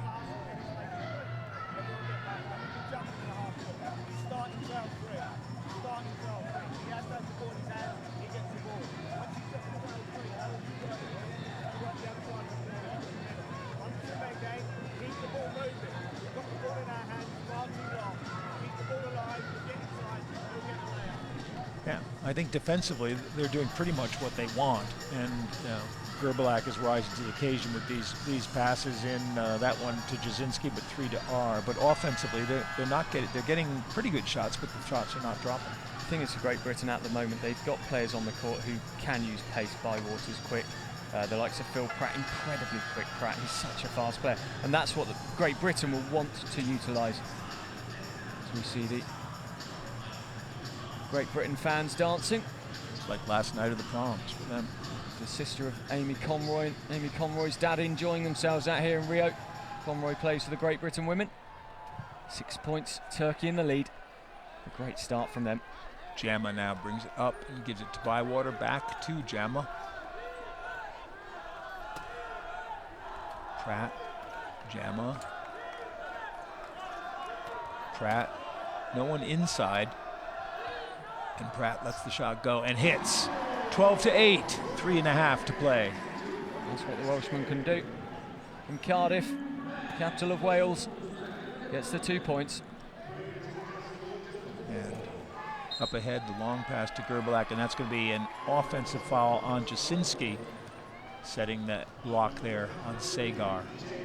And in this passage of the game, that's an important play, because to turn the ball over to Great Britain when they've just brought it back to a 4-point game, the Turks will be frustrated with themselves. They're 3:19 left to go in the first, and they're going to make changes to try and turn things around, or at least stop Great Britain getting back within 2. And coming in for them are Sayak, Ajar, and Khan Delay. Ajar, another player who plays for Marine in Turkey.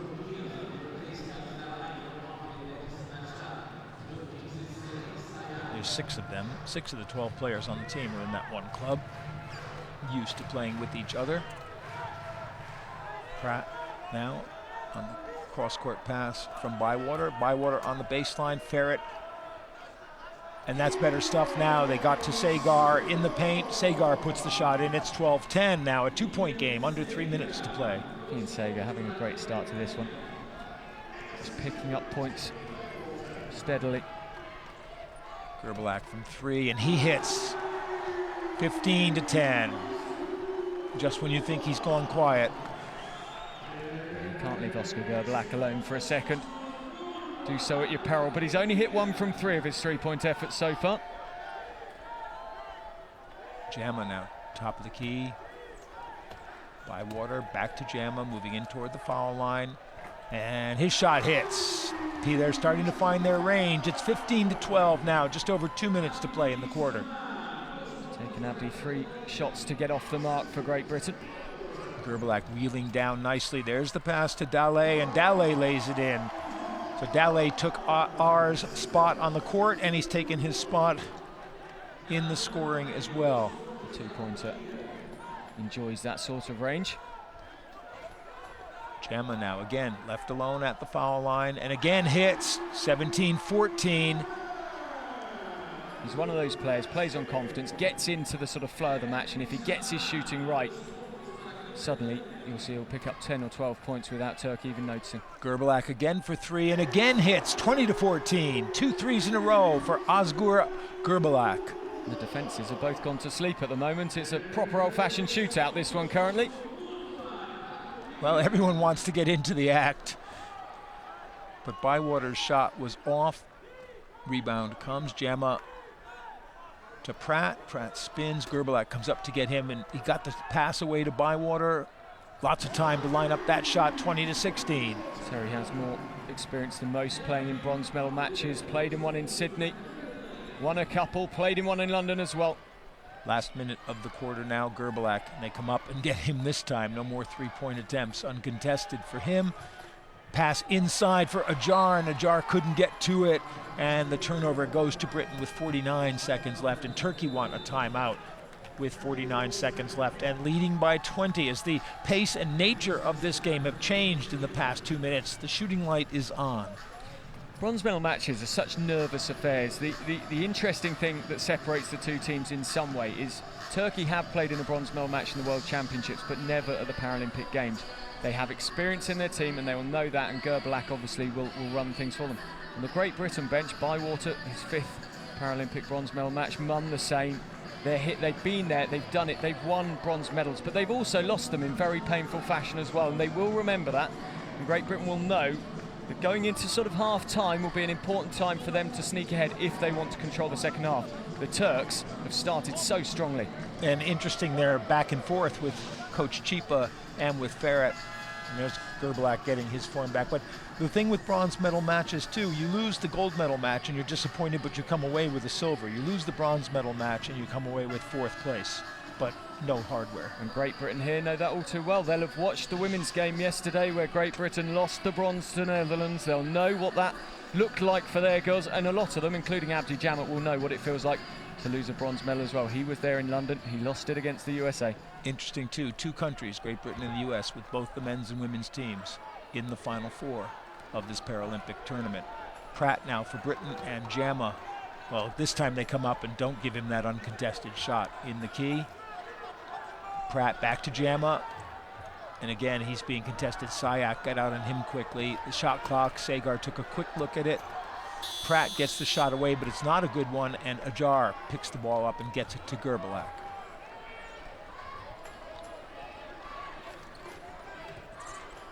Five on 4 while Brown was getting his chair up, and Brown's back on the defense now. Ajar spins, Ferret comes in the paint. He likes that straight-on shot. He'll take it from the foul line, but he gives it to Dale, and Dale hits again. So Dale's got 4, and just before the buzzer, Turkey goes ahead 22-16. And Dale and R just so valuable because they get inside, they head for that basket. Yeah, I was going to say, getting exactly the same position on the court in the key for Dele, and he puts up the 2. Then Turkey sneak back to 6 points the difference in the bronze medal match of the Rio 2016 Paralympic Games. Great Britain, no doubt they'll come out fighting in the second quarter, but the Turks are looking dangerous currently. Very dangerous. And take a look at the statistical line, and both teams now over 50% shooting. The shooting really picked up in the final 3 or 4 minutes of this quarter. No huge difference there, but Turkey with a 10-6 advantage in the rebounding. But this is an even game right now, and if the shooting stays hot for both teams, it will be a fast-paced and good game. Gerbalak took a long time to get into the game, but he's picked up 10 points, 60% from the floor, and 2 from 4 from his 3-pointers. And if you count R and Delay as one person, which they basically sort of split the time, they've got 8. Good support from the 2 low pointers. For Great Britain, well, so far Gaz Chowdhury has 4, Jammer has 4 as he got going, and Ian Sager 4 points as well. 100% from the floor for Sager, just none from 1 for his free throws. And at the end of the first quarter, Turkey 22, Great Britain 16. About to begin the second quarter. The possession arrow is with Great Britain, and they will inbound, and the possession arrow will then switch to Turkey for any other 50-50 balls that need to be decided.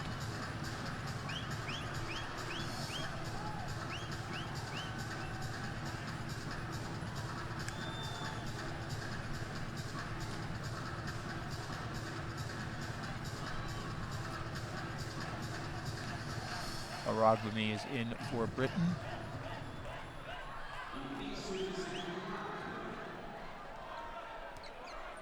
Bywater. Jamma inside to Sagar. And he can't get the shot to drop. That was a nice look and a good position for Sagar to be in. Yeah, it was Adi Aragbami coming into the game for Great Britain. What he adds is not only experience, he made his international debut back in 2003, but real pace as well. He's a player who can ball handle, and he can cause the Turks some headaches with just how quick he is.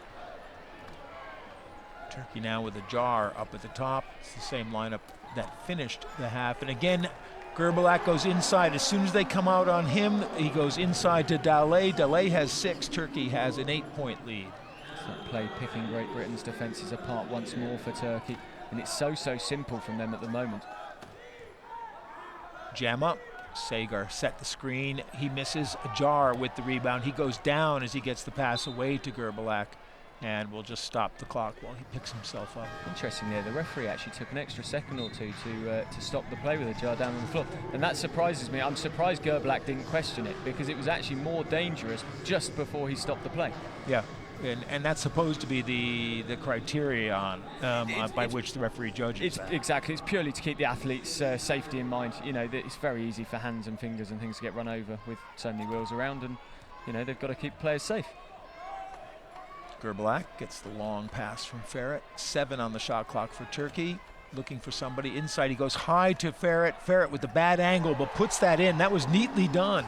He was actually behind the basket on the baseline, and Turkey's now up by 10.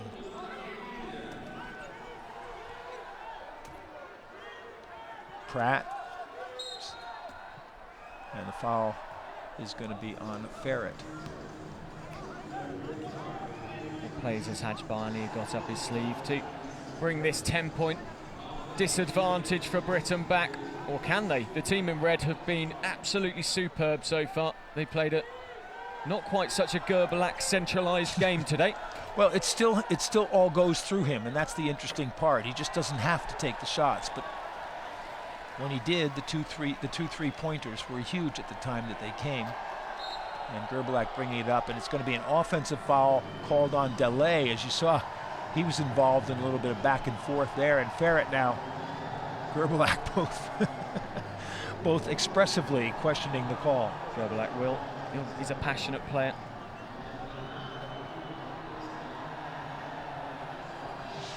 Take a look now. There's the bump. And yep, I don't think you can argue that too much. Oh, good pass. And Sagar finishes. It's 26-18. Harry Brown on the bench, youngest player to ever pull on a Great Britain shirt. When he started his senior career at 15 years of age. His namesake, but not related, Simon Brown, co-captain of Great Britain on court. Ferret and Delay went to the other side. The ball was knocked out of Gerbalak's hands by Pratt, but the Turks will keep possession. 10 on the shot clock. For Turkey, Ajar to Delay. 4 on the clock. Delay goes across to Gerbilak. It doesn't even get there. Pratt takes it away for Great Britain for the turnover, and Pratt brings it up now. And he's going to be fouled by Sayak.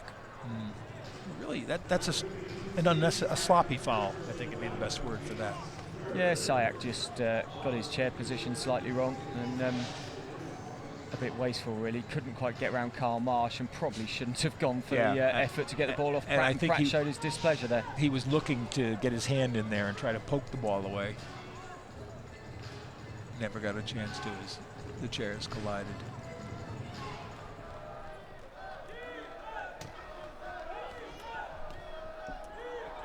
Pratt now. Turkey with 3 fouls already in the first 2.5. Sagar gets that to go. It's a 6-point game, 26-20.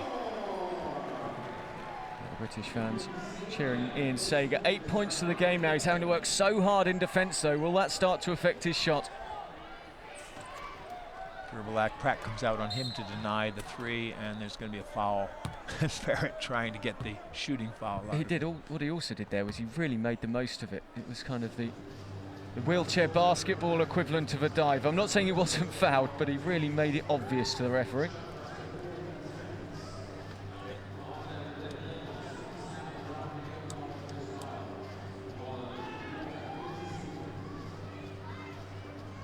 Sayak's all set now, tightening his straps. And, well, he tried to get it to Delay along the line, and that'll be a turnover. Well, Chowdhury must have got a piece of it as he let go of it, and that's why Delay is talking to the referee, saying he wasn't given any space to get the ball in.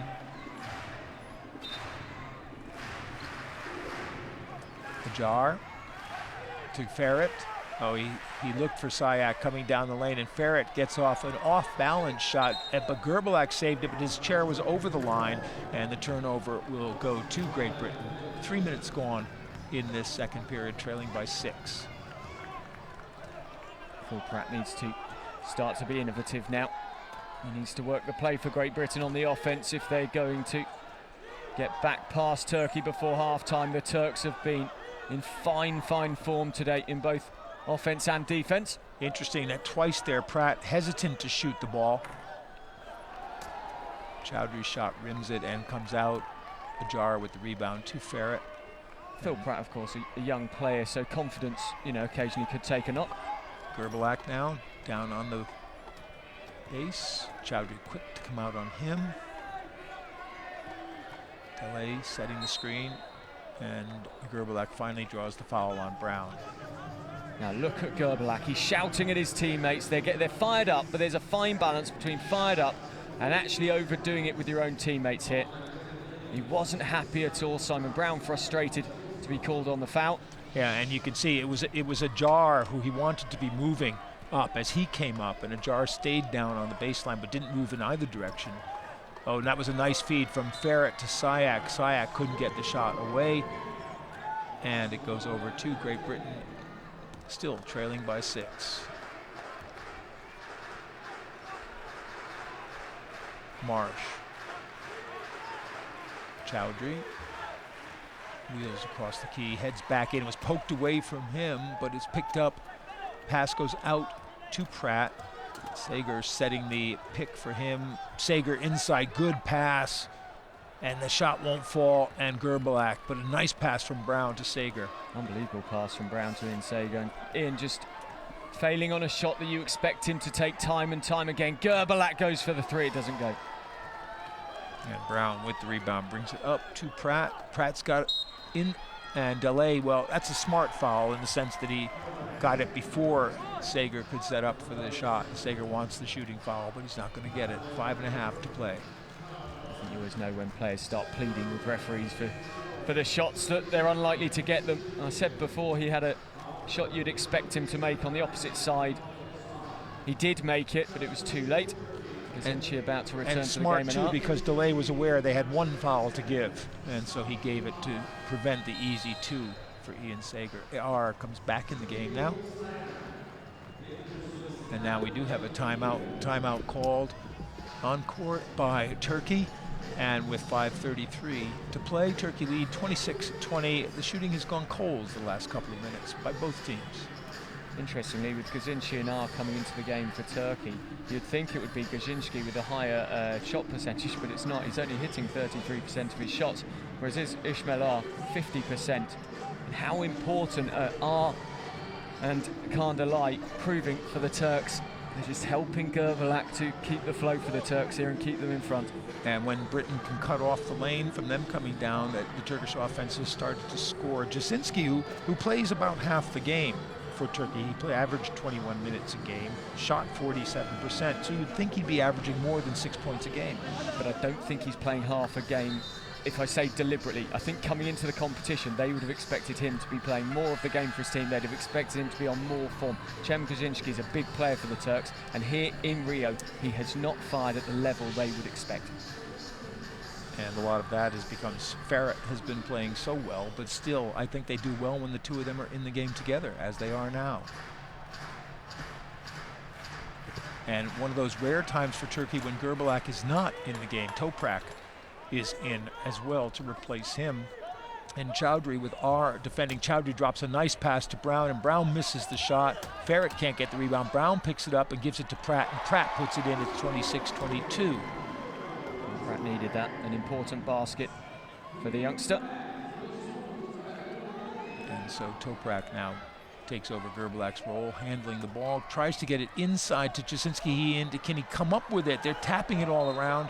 And the last hit was by Chowdhury. It's exactly halfway through the second period, and Turkey will inbound. Look at this. 1, 2, 3, 4, 5, 6, 7, 8, 9. 9 tips of the ball. Wheelchair volleyball here at the Paralympics. And we've seen a sudden spike in the defensive play. And Ferret, well, he knew he had to get a shot away, but he didn't really want to take that one. So the 24-second shot clock expires. Britain has the ball anyway, and Chowdhury brings it down for them. Pratt with a little bit of space.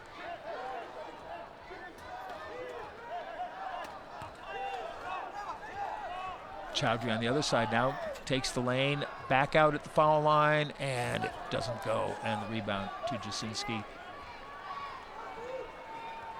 Quickly up to R. Ferret moves and now goes down. R.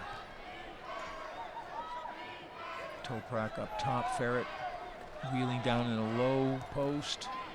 Has to leave the lane. Jasinski, the one-handed grab, goes from the outside and misses. Rebound tapped away by R and taken by Toprak. Ferret is out at the three-point line. Shot clock down to 3. He's got to let one go again, and that one's going to miss again. Two times in a row, Great Britain has forced Ferret into a bad shot as the clock expires, and Ferret commits the foul in the backcourt. Without Gerbilak, Turkey don't look anywhere near the force that they do when Gerbilak is in. He's about to come back on by the looks of things. Ferret is not quite up to the standard of Gerbilak. He's not as good a mover of the ball. As you said, 10 assists in the semi-final for Gerbilak. He's not just a shooter. And he returns and gives his team an earful there. Yeah, and Toprak can't be the shooting threat either, and what you don't want is Ferret out at the three-point line. Yeah, no, Toprak's only 24 years of age. He's a relative youngster in comparison to Gazinski and Ferret and Gerbilak. Turkey's in the penalty situation, so Pratt shoots that foul. The foul on Ferret was the foul was called on R, and that was R's third already in this game. And Gerbilak back in the game with 3.5 to play in the half. Ajar now is up top. They go to Ferret. That's a better position for him, and a good pass to Delay. And Delay is so quick to just turn and get the shot away. He is, and the Turks back to a 5-point lead. And for them, going into the last 3 minutes of this first half, the second quarter, they will know that if they can keep this sort of a lead going into half-time, it allows them to come out and play with that little bit more freedom in the second half.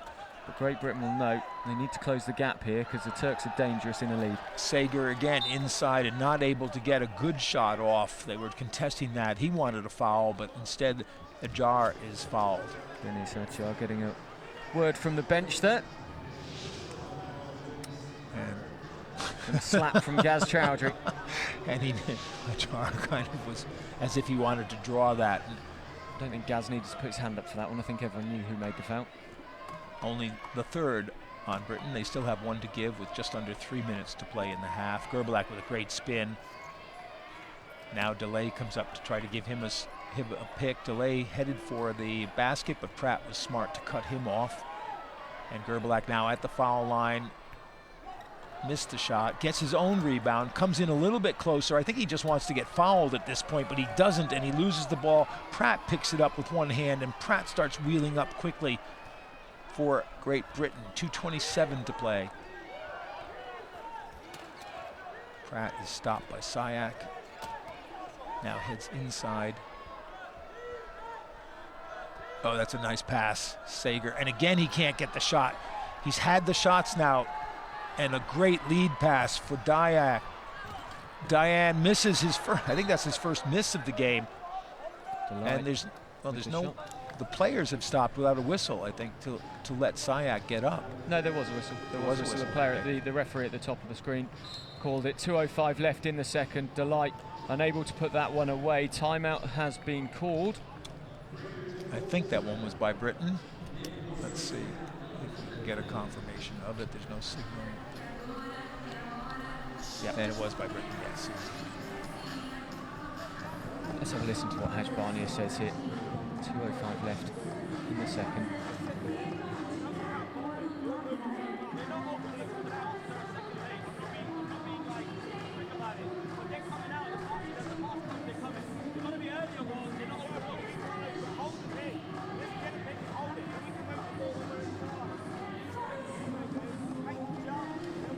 What interests me in the Great Britain timeouts is the man with all the medals is sat next to Haj Barnia.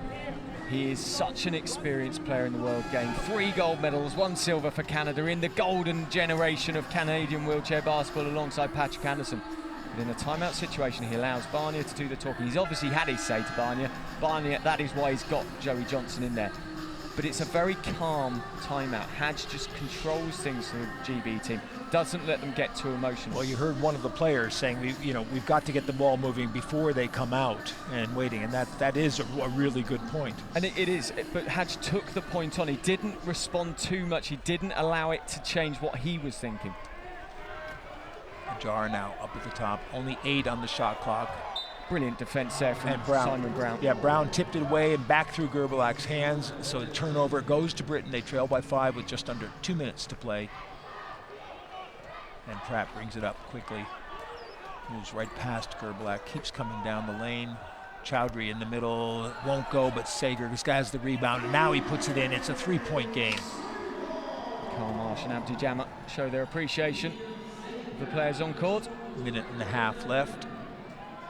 Gerbilak for Turkey.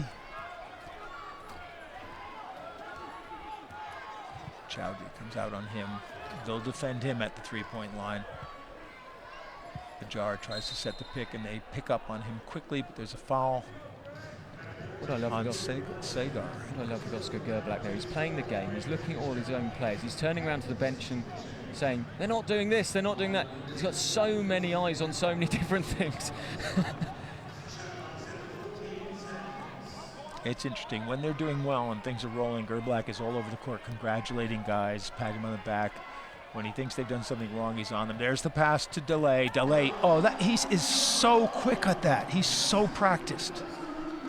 I think if the Turks can keep a 5-point lead going into the half, they'll be hot favourites for the second half. I think if Great Britain can be, well, as close as 1 or 2 points, they'll very much fancy their chances of taking the bronze. Warburton. Brown misses and Ferret with the rebound. A shot you'd expect Great Britain to make, though. And Gerbilak with 37 to go. Oh, good pass again to Delay. Now, and as Britain got the turnover, Ajar went over, and they stopped play. A little frustration from him. And you see the difference when Dalay's just a little bit away from the basket and defended. That first quick move doesn't get him the shot he needs. And the offensive foul going against the Turks. It was just a turnover on the pass. And Delay lets that go out of bounds. So the Turks can work for the last shot of the quarter with a 5-point lead and 19 seconds left. He yells for some help.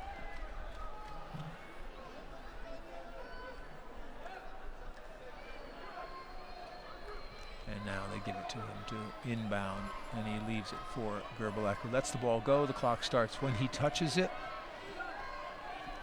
15 on the clock. Oh, and all alone is Sayak, and he can't handle the ball. Turnover to Warburton. They got to get it down quickly now. Chowdhury comes across. Space. Brown back to Chowdhury, launches the three, and hits it with 1 second remaining in the half. And the foul.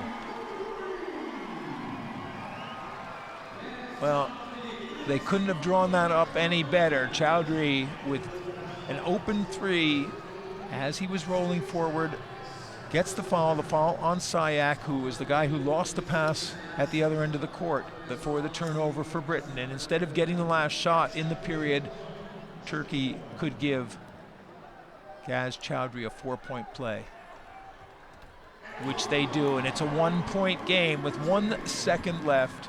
This will be a heave and a heave for the Turks. There's the first heave, and well, it's taken or knocked away by Chowdhury, and the first half comes to an end, and you have what you wished for. It is a 1-point game, 30-29. Turkey leading Great Britain at halftime. Well, it's not necessarily what I wished for, but it's what I called. I said if Great Britain can get back within one before the break, they're hugely dangerous, because if the Turkish team start to get frustrated, we've seen Gerbalak going at his team at times, they might just break apart slightly. Look at that, 13-8 in quarter number 2. Great Britain leading the way after Turkey came out the blocks magnificently in the first. Turkey with the narrowest of margins at halftime in the bronze medal match. 30-29 to the Turks, and let's see the statistical battle. Well, both teams have dropped down a little bit in shooting. Points from turnovers, though, that's huge. 14 for Great Britain and only 2 for Turkey. 10 turnovers for the Turks. They have a rebounding advantage, 23-13, but 10 turnovers from the Turks in that first half. And I think if you look, you'll see that turnovers were 7 in that second quarter. And that's where Britain's points have come from. Turkey have got to hold on to the ball. They've got to protect the basketball. That's all they've got to do. And it's going to be such a brilliant second half set up here. And the score at the half is Turkey 30, Great Britain 29, 20 more minutes with the bronze medal still at stake.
Welcome back to the Rio Olympic Arena and the men's wheelchair basketball bronze medal match at the Rio 2016 Paralympic Games. A 4-point play by Gaz Chowdhury of Great Britain in the final second of the second quarter means that the score at halftime is Turkey 30, Great Britain 29.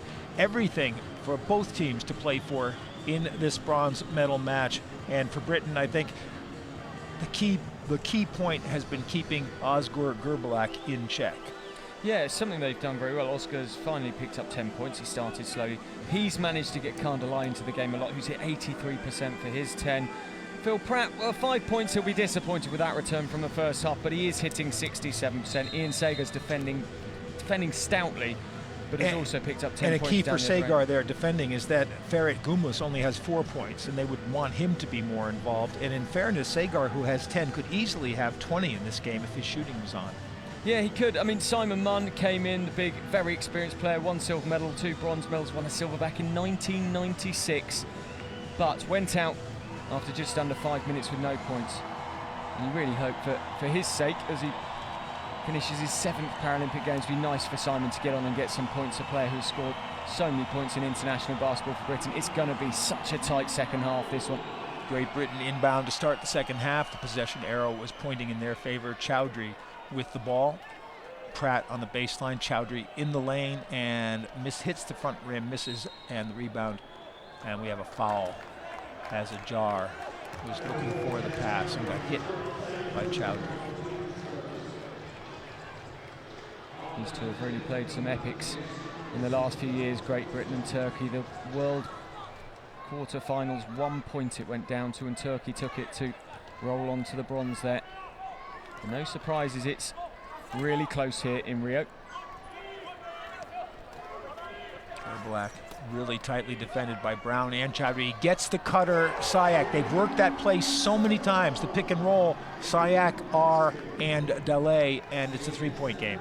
Yeah, they have played that really well. Gerbilak almost just went straight through Simon Brown. Brown needs to be stronger, keep his hands on his wheels.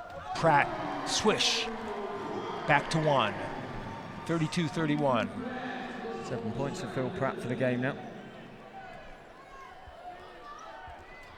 Gerbilak slowing things down. Marsh comes out on him. Oh, another good feed inside. Ajar this time lays it in. Great Britain's defence all got sucked in by Gerbilak there. They all came across to the left-hand side of the key, and it just opened the lane up straight down the centre of the key for Ajar, and he puts the points away, and it's such simple stuff from Turkey's offence. Pratt getting the screen from Sager. This time he misses, and the rebound, Daley just lets it go out of bounds, and Turkey will inbound with a 3-point lead in a minute and a half going in the third. Daley making sure that Gerbilak was aware that he was giving him the inbounds pass.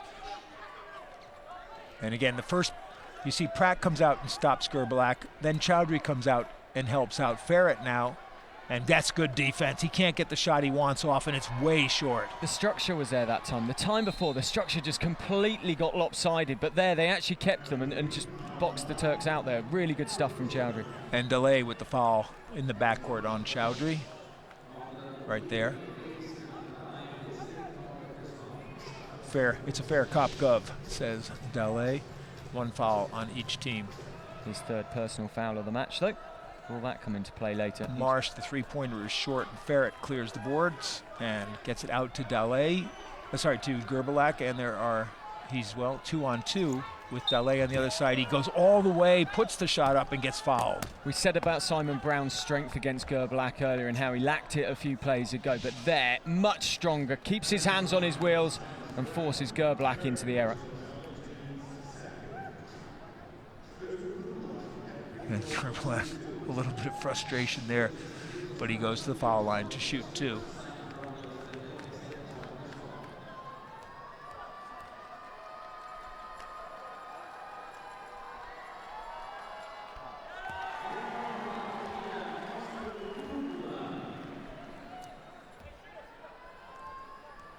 Well, you can keep him in check, but even in check, he's got 11 points now.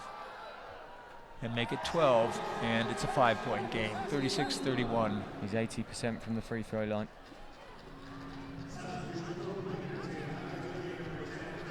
And a couple of substitutions for GB, and for the first time in the game, Lee Manning has come in along with Gemma. Manning, tallest player on the Great Britain lineup, 4.5-point player from Peterborough.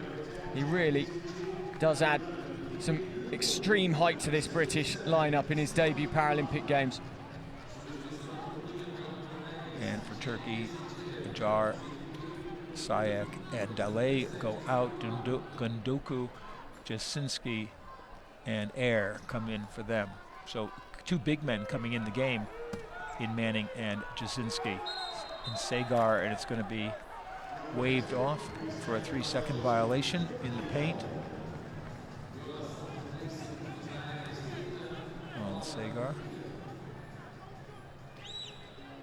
Frustration on the British bench.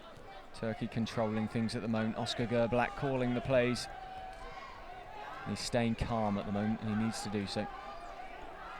Sagar comes out to pick up Gerblak. Gundoku setting the screen for him, and now they get Ferret inside. He misses, but now the second big gets the rebound inside, and that's what Jasinski's in there for. It's 38-31, and Turkey have come out with a 6-2 run here at the start. Now that's better by Britain. Manning's in position, and Manning has position, and that's what the bigs are for. Yeah, gets in the paint, puts the points down. It's needed for Great Britain, with Cem Kaczynski returning to action for the Turks and going to 4 points. Great Britain need to stay in touch here, otherwise Turkey will be racing towards their first ever Paralympic medal. Gerblak wheeled his way into the foul line, but Manning came out to stop him. There's only 6 on the shot clock, and that pass was always optimistic, as Jasinski was underneath with being fronted and backed by 2 players. And with Manning coming into the game for Great Britain, what surprises me is they didn't return to Munn. They've gone for a totally different option for a big. And that pass into Manning, but Ferret saw it coming and knocked it away. Gerblak now on Gemma, 1-on-3. Ferret comes down to help and sets up a little screen. And Gerblak for 3. Hits the rim, and it's rebounded very quickly by Pratt. Britain come down at speed, and there's a foul in the backcourt. Yeah, Carl Marsh was trying to get the breakaway, but the whistle stopped him. And it was Gundoku who got the foul, keeping Manning in the backcourt. Marsh, a player who 2 points on the classification system.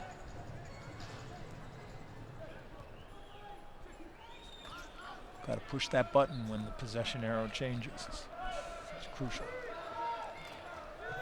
Gemma now from the foul line. That's his spot, and he hits 38-35. Look at what it means to Abdi Gemma. The fist pump as he went away. It's good to see him finally getting some rhythm.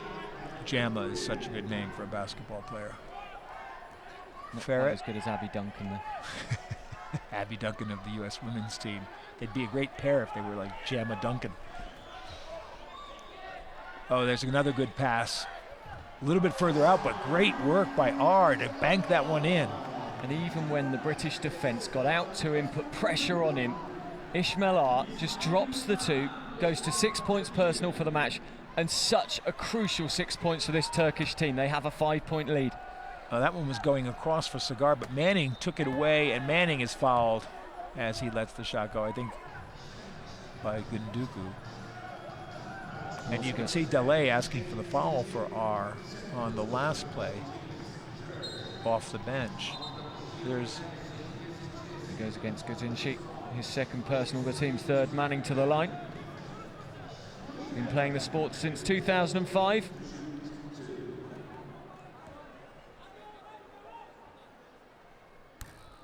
This is the first.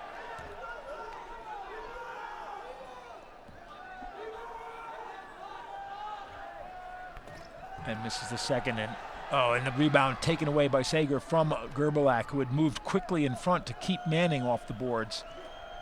Cross-court pass just gets through to Marsh, back to Gemma in his spot. But Gemma misses, and finally Jasinski clears for Turkey. Free throws on the game for Great Britain. Well, they've had 9. They've only hit 4. It's a difference of 5, and what's the difference in the game? Exactly. 5 points. There you go. Exactly. Speaks volumes. They don't call them free throws for nothing. Gerbalak now, that's a good pick by R, and Gerbalak can come in, finds his range, uses the glass just before the buzzer, 42-35. What a shot from Oscar Gerbalak. When he needed it most, 14 points he's up to, 11 assists. Back to Jama, this time they cut him off. Gundugu coming out quickly on that one. Into Sager, that's short, but Manning with the rebound, and Manning is going to miss, and the rebound tapped away, picked up by Pratt for Great Britain. They're going to get another shot at it. Marsh into Manning, Ferret defending Manning though, and it's too hard off the glass, and Jasinski finally rebounds. Oh, those were great opportunities gone missing for Great Britain as Gerbalak brings it up, and a great pass to Ferret, and he misses inside. The big men having all sorts of trouble, but Ferret gets his own rebound. It's 44-35, a 9-point game. Look at what it meant to the Turkish bench. They exploded. Ferret, I don't think he's had the greatest of tournaments, Ferret. I haven't seen him being quite on form as in the past, but here in this match that matters, playing some big baskets Sager for the Turks. still can't get it to drop. In and out, and Gerbalak is fouled by Manning. Now, tactically for Great Britain, if they're going to get back in the game, I don't think Lee Manning's the man to have on in this scenario. I think the likes of Simon Munn, Terry Bywater, yes, they're players from yesteryear for Great Britain, insofar that they've been there and done it, but I think that's important. And one like commentator, because there's Terry Bywater coming into the game. Somebody's listening. Occasionally I get it right. I must have left my phone on to Haj Barnia on the Great Britain bench.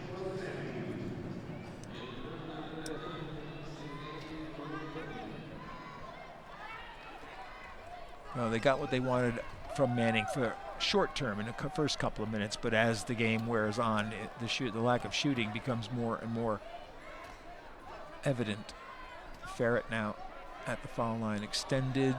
Gerbalak with a beautiful spin, still holding the ball, making room for himself. The one-handed shot, not a great shot, and it won't go in, and there's another foul as Sager had the rebound. On the point you made just before Sager grabbed the rebound there, Manning, yeah, he did. He got in under the basket. He was getting shots. He had 3 in open play. He had 2 from the free throw line, and he only hit 1 of them. And Great Britain have to be making those shots, you know, chasing the Turks here, 9 points down. You've got to have your bigs make their big shots at the moment. There's the Great Britain rooting section, 14-6 to Turkey so far in this quarter with 3 minutes to play. And it has been a game of surges and counter surges from these two teams. It has, and you look at the third. Great Britain were 13-8 in the second. Turkey 14-6 in the third. Bywater back in, and what can he do to change things? Jam up. Pratt to Sager. They want to get that ball inside, and Sager banks it in. 44-37. Yeah, 6 from 12 for Ian Sager. 50% of his field goals have been successful as Phil Pratt picks up his 6th assist. And Gerbalak going behind the back again.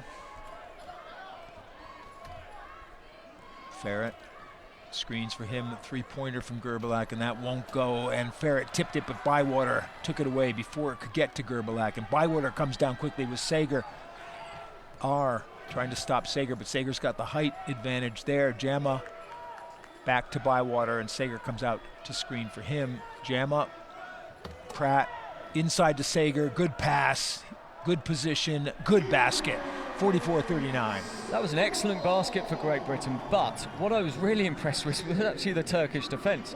They kept working Great Britain right to the final seconds. The only reason Britain got it was because Ian Sager kept his cool as the ball clipped the net from the pass and he put it away. But fantastic stuff from Turkey to be defending with that much intensity. A team famed for their shooting are adding the defensive side to their game more and more. And still a 5-point lead for the Turks. And Turkey with the lead cut to 5. Take a timeout to talk things over. 2 minutes to play in the third period. 44-39 the score. 6'7", the Turkish coach. Couldn't be more of a difference from Haj Barnia, who's about 5'6". And it's an interesting thing in culture because AB basketball is a huge sport in Turkey. And AB basketball is almost an afterthought in GB, but wheelchair basketball in GB is highly successful. Oh, totally, and has been for years. I mean, as we say, Simon Munn, who's on the Great Britain bench, 1996, he won the silver medal. Phil Pratt was only a couple of years old back then, in 96, as Great Britain went down to Australia. But you're right, it has been for many, many years. Britain is such a proud nation of wheelchair basketballers. They love to come to the Paralympic Games, and regularly, especially on the men's side, they come away with medals. You could see there on the replay too, the difficulty of defending down low once a player has position, because you can't lean in and get your hand onto the ball without giving a foul. Three-player substitution for Turkey. Ajar, Sayak, and Dale come in. They've basically been rotating these two groups of three and leaving Ferret and Gerbilak in together. Gerbilak with a clean look at a three, and the lead goes right back up to 8. 17 points personal now for Gerbilak. What a performance from him. And that's the killer. Just as you claw back into the game, Gerbilak hits that three-pointer. Jam up. Oh, and they're quick out. Gerbilak's quick out to cut that shot off. Bywater has to shoot this one with 3 on the clock and misses. And Gerbilak, who was up at the foul line defending Jamma, gets the rebound on the baseline and now brings the ball up. Big shot to miss for Bywater, because Oreg Bemi had worked brilliantly to keep the Turks away from him, and he couldn't take the free shot. Well, Gerbilak was left all alone and doesn't get the roll on this one. Sager with the rebound for Great Britain. Coming down now 2-on-1. And, well, there's a foul on Sayak. Oreg Bemi's pace there, causing the Turks some headaches, and that's what drew the foul. He's such a quick player. They knew that if they let him get inside for the layup, he'd most probably take it, although there was cover. Gerbilak was there. Yeah, and that's actually a good job by Sayak. There's the pin collection. They've given him the shooting foul, although he wasn't shooting. That's an interesting one, because in that situation you either give the foul or the intentional foul. But the team are into foul trouble, that's why it's been given. Is he up to 5 now? Was that the 5th? It was the 5th. My apologies to the officials. He shoots anyway, so Sayak didn't have a foul to give. 6-point lead now. 45 seconds left in the quarter. Ferret. Oh, good bounce pass. And what a game for Dale. What a time to show up for this medal game. It's an 8-point game again, and GB bring it down with Bywater. Jamma, he's got a lot of space and can't get it to go, but there's the rebound for Pratt, and he lays it in. 49-41, 16 on the clock. Britain with a little bit of pressure on the inbounds. Turkey can take the last shot if they want, if they can get the ball over in 8 seconds, which is looking very difficult right now. Ferret basically just throws it away rather than give the half-court possession, and that was a smart move. But they still get a good shot away, and Bywater just misses at the buzzer. And the 1-point game has turned into a 6-point game at the end of the third quarter. 19-14 to Turkey in that quarter. 49-43, they lead after 3. Well, going into the fourth, Turkey need to keep their cool. They don't need to change too much. Gerbilak is having a good game. Kandalai averaged 8 points coming into this one, 8.1 per game, and here 86% for 12. The Turks hitting 49, Great Britain below 40%. That will be a huge concern to them of their total field goals. Look at the free throws, 55%, play 6 from 7 from Turkey, and 86%. Great Britain, if they'd hit those extra 5, we'd have a 1-point ball game on our hands. We'd have the same situation as at the World Championships of 2014. I can't see many changes from Great Britain into this final quarter, because Bywater's come back in, and alongside Pratt and Sager, he's working much better than any lineup they've had so far. 2 big things for the Turks. They cut the turnovers down in that third period. They only had 2. Britain had 2 as well after that horrible 7 in the second quarter.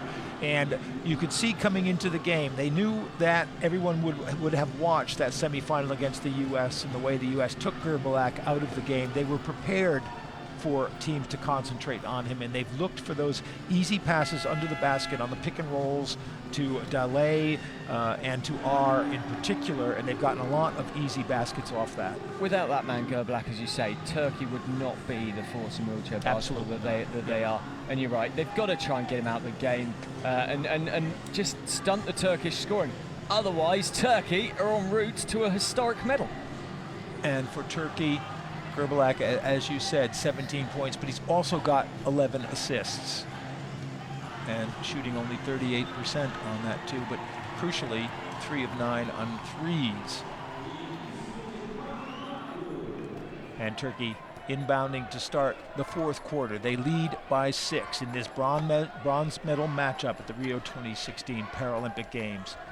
And that's knocked away from Gerblach. There'll be 12 on the shot clock for Turkey.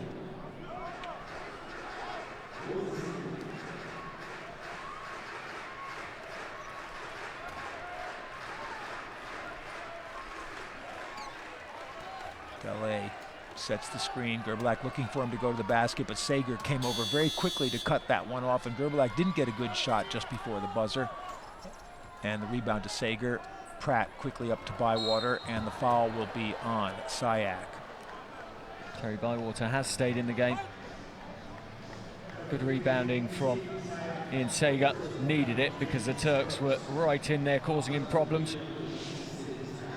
And Sayak just tipping Terry out of his chair.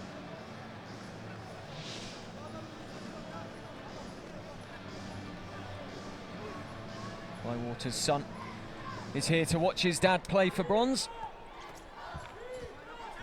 Jamma. Sayak tries to come over quickly to cut his shot off, but Pratt's got an open look and hits it. It's a 4-point game, 49-45. Bill Pratt. Calm head in a pressure situation from the 22-year-old. Pratt's in double figures with 11, and Dele leaves it for Gerblach. There's one screen for him. Pratt comes out now. Gerblach moving all the way around, has the pass inside, and the layup is missed. The rebound is poked around, and Jamma comes down with it. Back to Sager, and quickly up to Bywater. Britain can come down now 3-on-2, 4-on-2, 4-on-3, and they just hold and set things up now. Jamma. Long cross court to Bywater behind Sager. Sager goes to the basket, gets the pass back, and lays it in. Beautiful stuff. 49-47, 2-point game. As we said, it's been a game of ebbs and flows, and right now Britain with the first 4 points of this quarter. Ian Sager with 16 points personal for the match. And these two met at the European Championships in the gold medal game. Bywater had 29 today, just 2. Gerblach working so hard to get himself into position there, and the shot goes in and out. It won't fall, and there's a foul on the rebound. It might be against Farrett.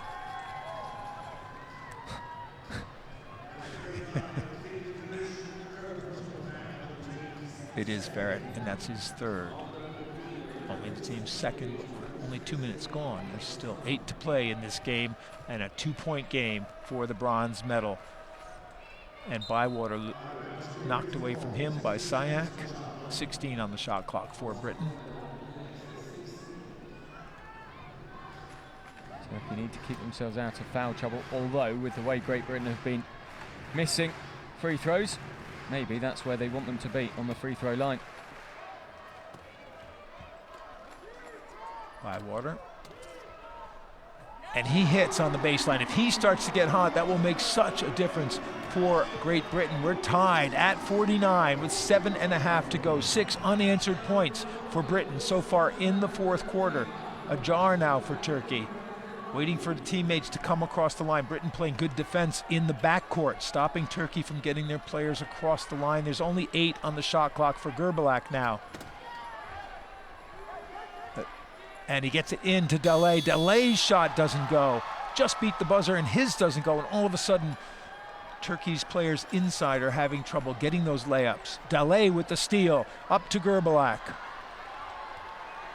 Ajar, and he dunks he hits the layup in, and it's 51-49. I was going to say, impressive if he can dunk the ball for Ajar. 6:53 in the game. Bywater on the ball. Bywater for three, and he hits. This is a guy who played his first bronze medal match at Sydney 2000 as a mere teenager. Great Britain lost on that occasion to the USA on a 3-point buzzer beater. Terry Bywater, though, hits the three to take the British lead, 52-51. It took till 6:40 for Britain to go into the lead. The three-pointer is missed by Gerbilak. The rebound to Pratt, and Bywater brings it up for Britain. They lead by 1.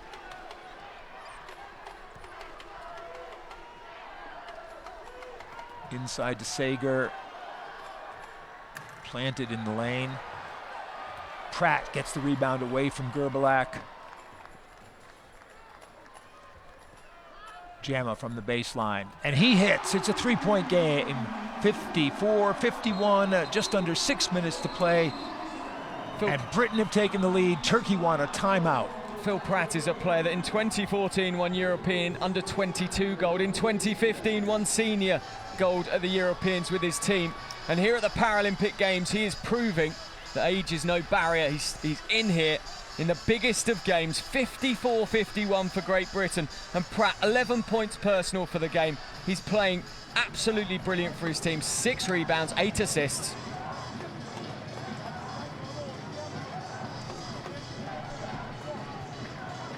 Now, where do the Turks go from here? They've had the lead for so long. Well, it's defensively that they need to get going. If Britain are going to get hot shooting, they've made the shots. They've had the shots, and they just haven't made them. R and Dele have both had layups they've missed. Gerbilak tried to hit the three, and he couldn't hit that. And here's Pratt to Jamma with the 1-point lead to put it up 2-3. Britain, though, still only 43% from field goals, but Turkey down to 49. And you're right with the defensive point. I said they'd improved their defence, Turkey, but if Great Britain start hitting, you see there, Sager 16, Pratt 11, Gerbilak 17. Kandalai has had the game of his life today for 12 points. What a performance from the little number 3. And R, Gunduku and Jasinski are back in now, the slightly bigger lineup for Turkey. It's Ferret who they need to get points for, but Jasinski is inside, and he can't get that one to drop, but he does draw the foul, and he'll go to the line, the foul on Sager. But they're getting the easy shots, and they were making them before. They aren't making them right now. And Ferret is still a non-factor offensively for them. He only has 6 points for the game. Gazinci goes to the line for the first time. Some nerves from the British fans.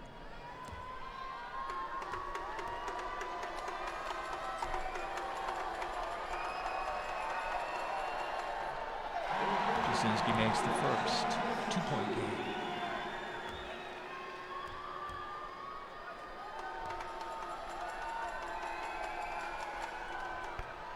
Misses the second, and the rebound taken by Pratt for Britain. 2-point game now, 5:40 to play. GB by 2 over Turkey. Bywater, his three gave Britain the lead. Jamma, and he's got the range, and he puts Britain up by 4 again, 56-54. We spoke about the mix of age and youth in this British team, but the age players, Jamma and Bywater, with 2 brilliant baskets to take Britain away to 4 Jamma, points. He was over the line. Coach Cheek was literally on the court pointing to his chair being over the line. Sager can't get the first one to go, moves back in and draws the foul on the second shot. The bench were going mad. Simon Munn was willing that ball into the basket, the number 8 behind Harry Brown, but Sager gets the shots. Again, it's huge free throws in this bronze medal match. First for Turkey, now for Ian Sager and Great Britain.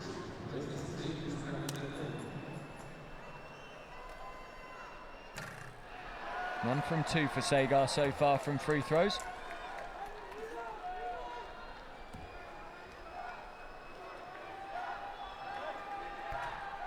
None for 3, and Jasinski with the rebound to Gerbilak. It stays a 4-point game for Great Britain. And there's a foul, I think, on Jamma as he and R were getting their chairs mixed up. Sager hasn't hit a free throw in either the semi-final or the final. Well, I say final, bronze medal match. He didn't have a free throw. in the semi-final. So you can't be too harsh on him. him. He has an excuse then. Gerbilak with the ball.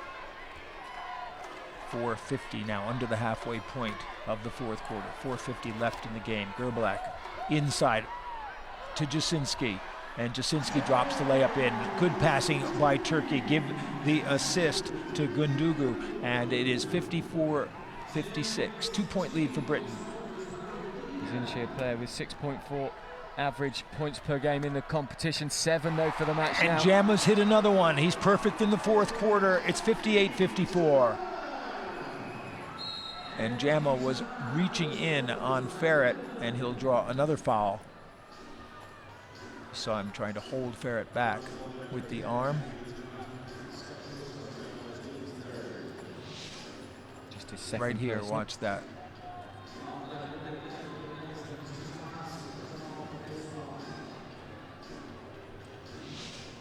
Jama, 12 points personal for the game now. He's got into flow in this bronze medal match. That's the team's third. Jama working the straps. 4:19 on the clock. Britain by 4, and a lot of that has to do with Jama. Playing his basketball at Cantu currently in Italy, former Sassari player.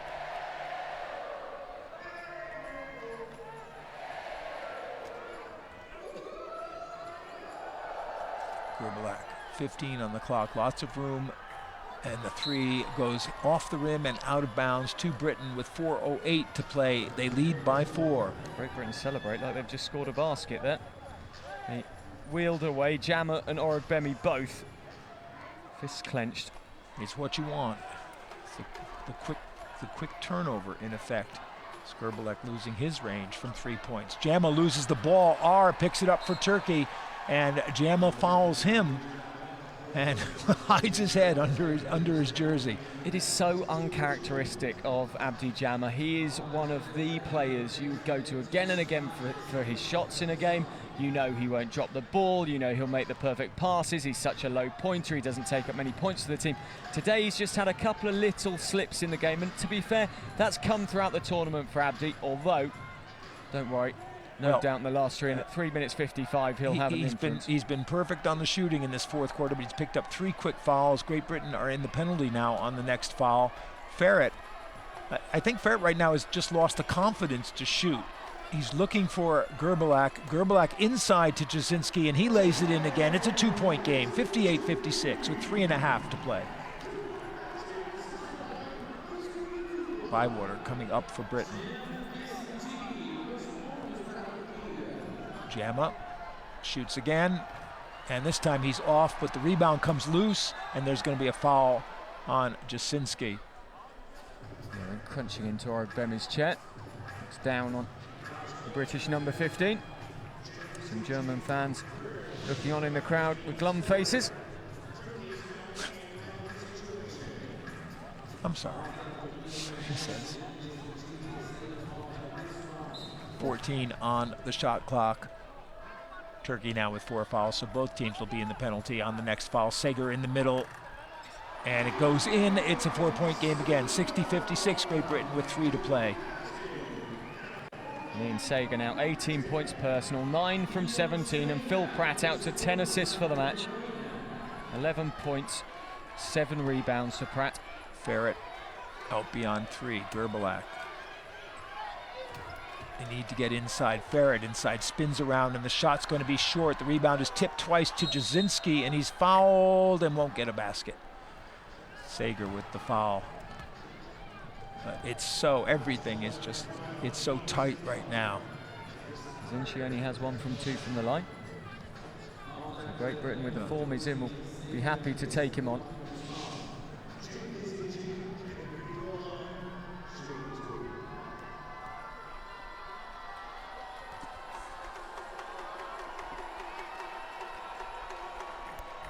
Yeah, no fall for Jasinski.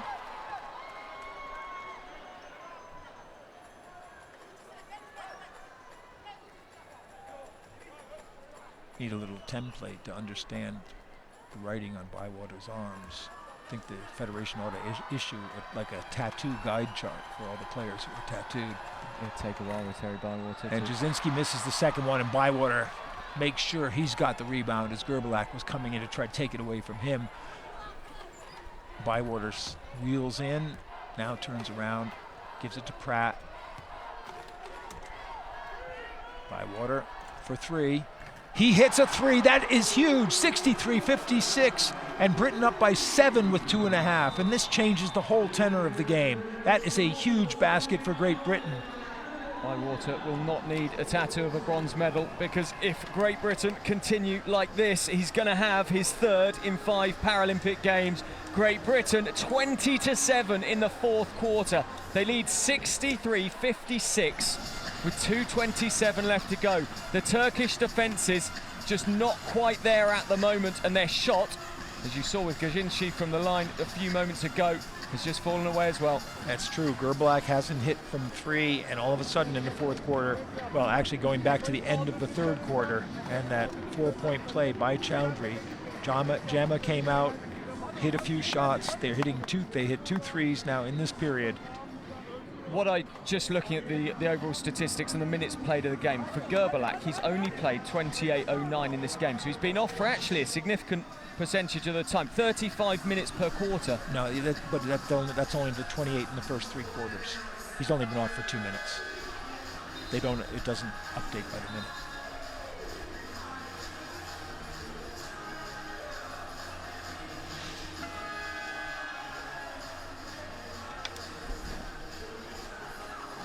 Helen Freeman sat there cheering on the girls.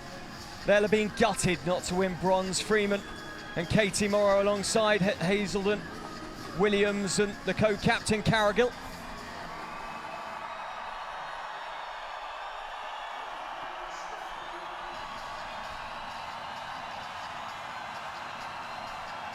Well, with a 7-point lead and 2.5 to play, the whole tenor of the game changes for Turkey now. They can't play up and down with Britain. They have to have defensive stops. They're going to need the ball back, and at some point sooner rather than later, they're going to have to start giving fouls, and then the pressure comes on the British foul shooters to keep possession. 2 minutes, 30 seconds to play, and GB up by 7 over Turkey. I tell you what, if the Turks come out here and can get a 3-point play, it really throws this game wide open with just 2.5 minutes to play. Can Ferret and Co do what they need to? Well, if anyone's going to shoot a 3 for Turkey, you know who it's going to be, and so do Britain, because Gerbalak is being double-teamed outside the 3-point line now. Tries to fight his way in. There's an open shot, ajar, and he hits it. 63-58, 5-point game with 2 minutes to play. It's a 2-possession game, but one of those has to be a 3-pointer. And Pratt, oh, what a brilliant save. Backhanded it back into court, and actually Pratt came out and was open going in for a layup if anyone had seen him. Now Bywater, 4 on the shot clock. Lets it go, and it's going to be short, and the turnover. Just clipping the ring, but not there that time for Terry Bywater. What plays has Coach Cheaper got up his sleeve? That's a tough one now for Britain, because if Turkey come down and get a basket, it makes it a 3-point game, a 1-possession game, and again, the tactics change immensely. Gerbalak, they come out on him. Gemma wanting to deny that 3-point attempt. 9 on the shot clock now. Gerbalak does shoot the 3 and hits it. It's 63-61. How clutch was that? You cannot keep Oscar Gerbalak down. 20 points to the game now. 4 from 12 from outside the 3-point arc. What? And now Britain take the timeout. And again, the strategy changes completely. It's a 1-basket game, and so much pressure now on this possession. So much pressure on the possession. Great Britain need to keep their heads here. The Turks are doing all they can to battle back in the game, and it really is quite impressive. It's quite impressive that they've got anywhere near.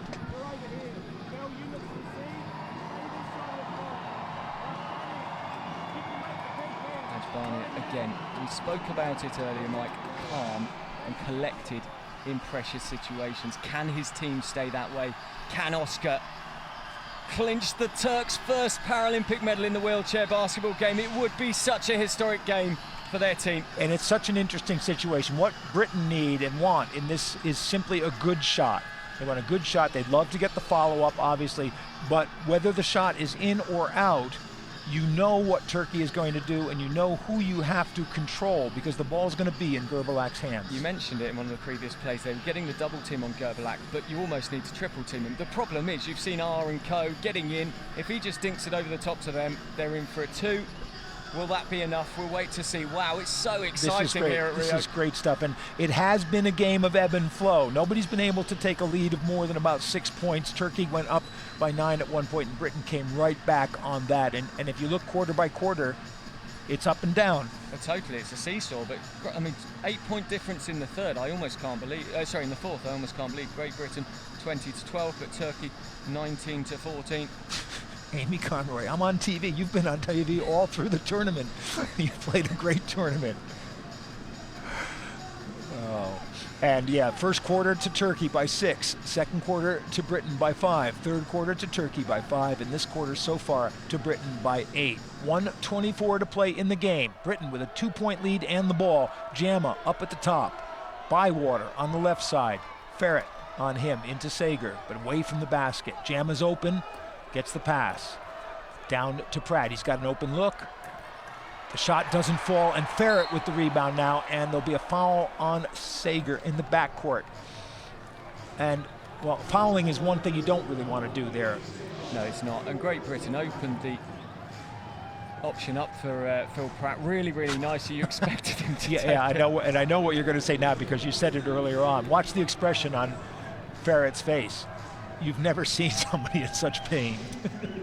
If he wasn't in a wheelchair, he'd have thrown himself on the floor and, rolled over 4 times. Yeah, and you see what Sager saw the ball. He was taking a shot at the ball. And Ferret makes the first. It's a 1-point game. Wow. If the gold medal is anywhere near as good as the bronze medal match, you're in for a treat. You couldn't ask for anything more. This ties it up. And it does. We're tied at 63 with 1:07 to play. Who's the calmest man on the court? That man on the ball at the moment you've got to look for Great Britain. He's been in these situations. He doesn't need a 3 at the moment. Sager's inside now. That's the shot he wants. He uses the glass and it misses, and Ajar with the rebound. 50 seconds left. Each team can get a possession here if it goes to script. This battle is not over yet. Gerbilak. Down low, the pass is deflected away. It's going to run out of bounds. Picked up by 6 seconds on the shot clock. 5 on the clock. Gerbilak to Ajar. He gets the shot away. It misses. Ferret with the rebound. Puts it in. And with 25 seconds left, it's Turkey by 2. And now Great Britain want the timeout. They can basically work for what is in effect the last shot of the game.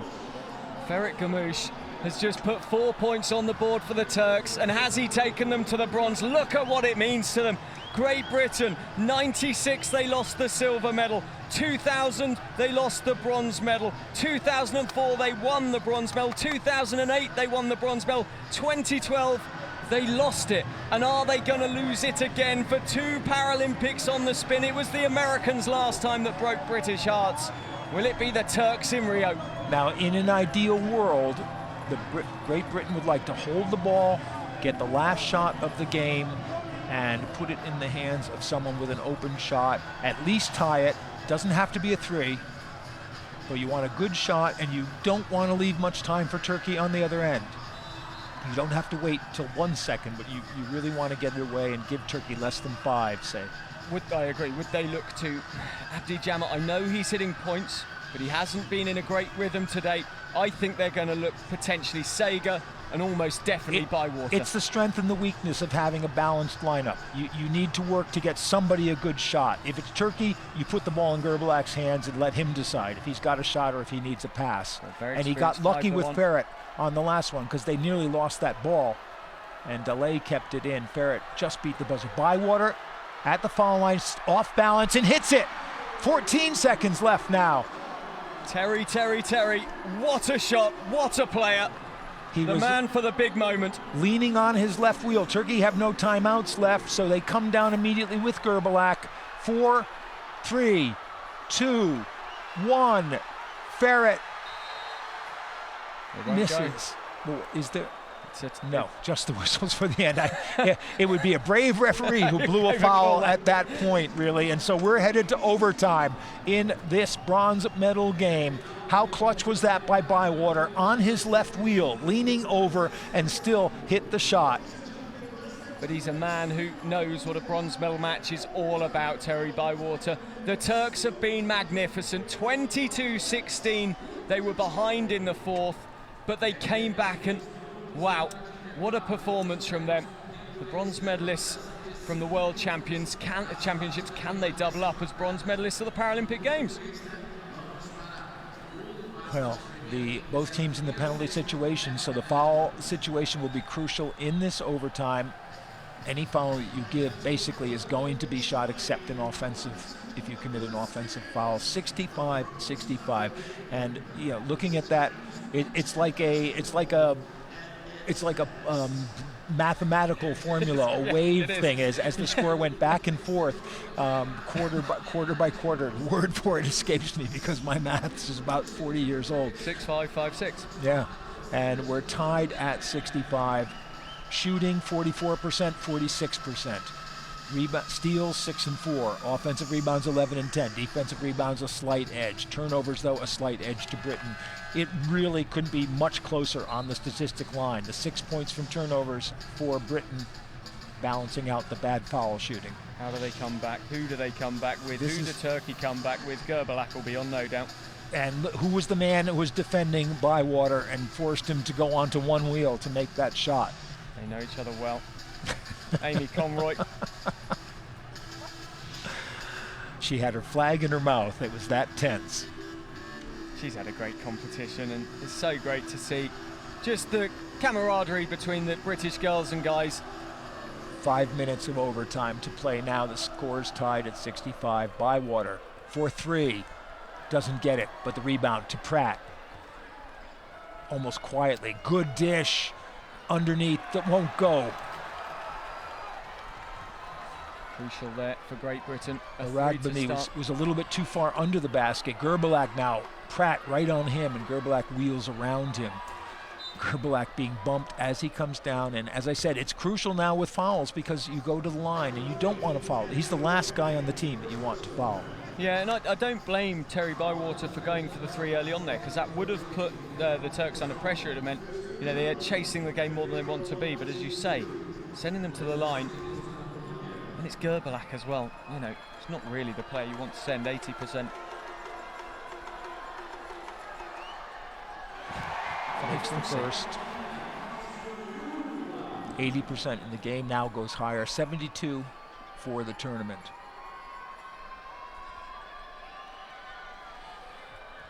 Makes the second. Turkey by 2. 4.5 to play in this overtime.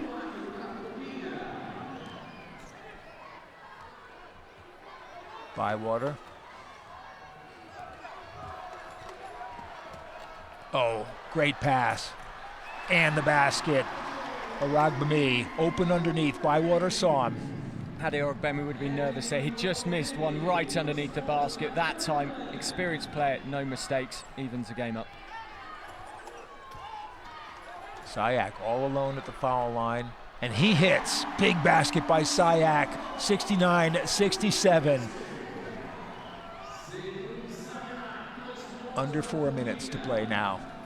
I think the crowd's feeling the tension more than the players are. Cross court to Bywater. Ferret comes out on him, but Bywater shoots over Ferret and makes it. We're tied at 69.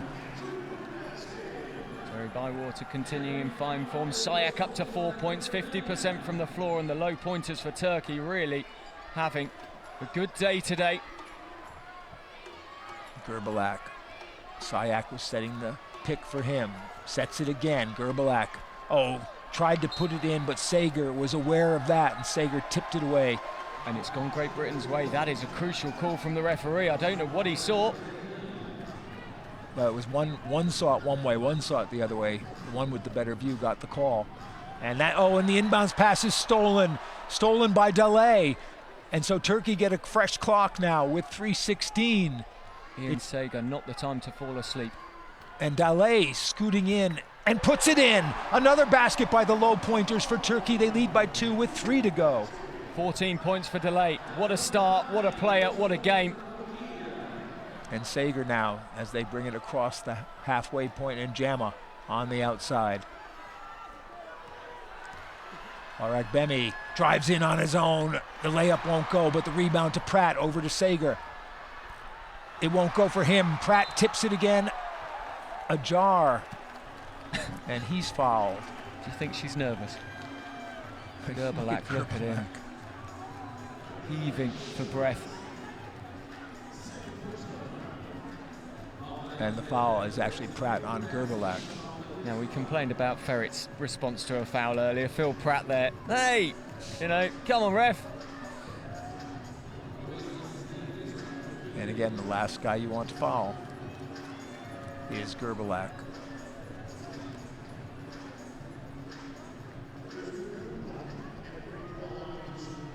Bemi. Oh, he missed that layup.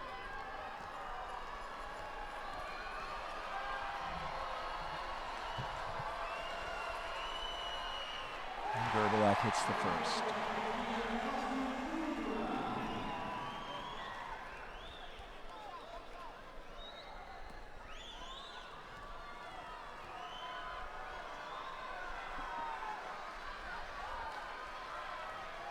And the second, so cool under pressure, 73-69 now, Turkey by 4 with 2:43 to go. It's a reversal of the situation at the end of the first quarter now, and that's going to be a foul on Sayek. And look at Dale saying, what are you doing? They know the last thing they want to do is foul. And Sayek kind of going, well, what could I do? Yeah, called for the hold. 8 fouls from Great Britain, 5 from Turkey. And it's a simple situation. Make them win the game. Don't hand them easy chances. And Aragbemi, excuse me. Oh, he misses the first one. I've never seen Adi Aragbemi have a quarter like this for his shooting. Where is his shot gone today? 1 from 3 from the floor. He's made 2 from 3 from the line, but that one got nowhere near. Now, 5th foul has been called on a player. Let's just... Was that Sayak's 5th? Did they miss that? Confirm who it is. Well, Sayak committed the foul. It was his 5th, right? And the scorer's table didn't notice it at first. So R comes back in for him. And along with R comes Toprak into the game. And Dale comes out. And he misses the second. Gerbalak decides to take the rebound rather than let it go out, which would have eaten a couple more seconds off the clock. Toprak in the front court. And he gives it to Gerbalak, which is no surprise. 10 seconds on the, a great pass for R, and R lays it in. And all of a sudden now, it's a different game. 75-69, a 6-point lead with 2:17 to go. Now the threes come into play. And Turkey will be out on Terry Bywater immediately, but Abdi goes for one. Oh, and the rebound. That's such a clutch rebound by Sager. And he's fouled and gets the basket. That's a 3-point play in potential. That's what they needed.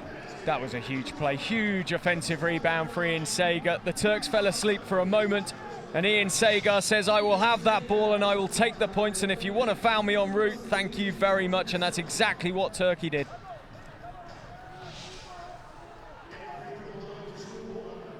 So 2 minutes to play. Sager misses the foul shot, but Bywater gets the rebound. Another possession for Britain. The shot clock resets to 14. It's down to 9 now, and Bywater lining up a shot. Jama is all alone, but he gives it up to Pratt. Goes back to Bywater. Did he get it away? Wow, yes he did, yes he did. Terry Bywater, you have come into this the fourth quarter, and then the overtime period 1 as well. And I'll tell you, in the AB game, that would be being reviewed right now on the TV monitors. 75-73, Bywater, so clutch again for Britain. Minute and a half to go. Gerbalak with 11 on the shot clock. trying to set things up. Ferret now. Inside, and that wasn't the shot they wanted. It was partially blocked by Bywater, and there's a foul in the backcourt. And Pratt and Sager will go back to the foul line with a chance to tie the game up. Two things have happened since the Turks went 6 points ahead. The Turks have relaxed and they've come off their game a bit, but Great Britain have upped the intensity in both offense and defense. Ian Sager's having a great time out there, and Bywater, wow, what shooting. It's only the third foul on Gerbalak, and Danielle in the crowd is tense. I know her name's Danielle because she has it on the chain around her neck. Thank you, I missed that one. You thought it was somebody famous, didn't you? Sager misses the first. Misses the second, but plays stops, and he'll have it again. Just when it needed to be tenser. The Turks go into the lane too early.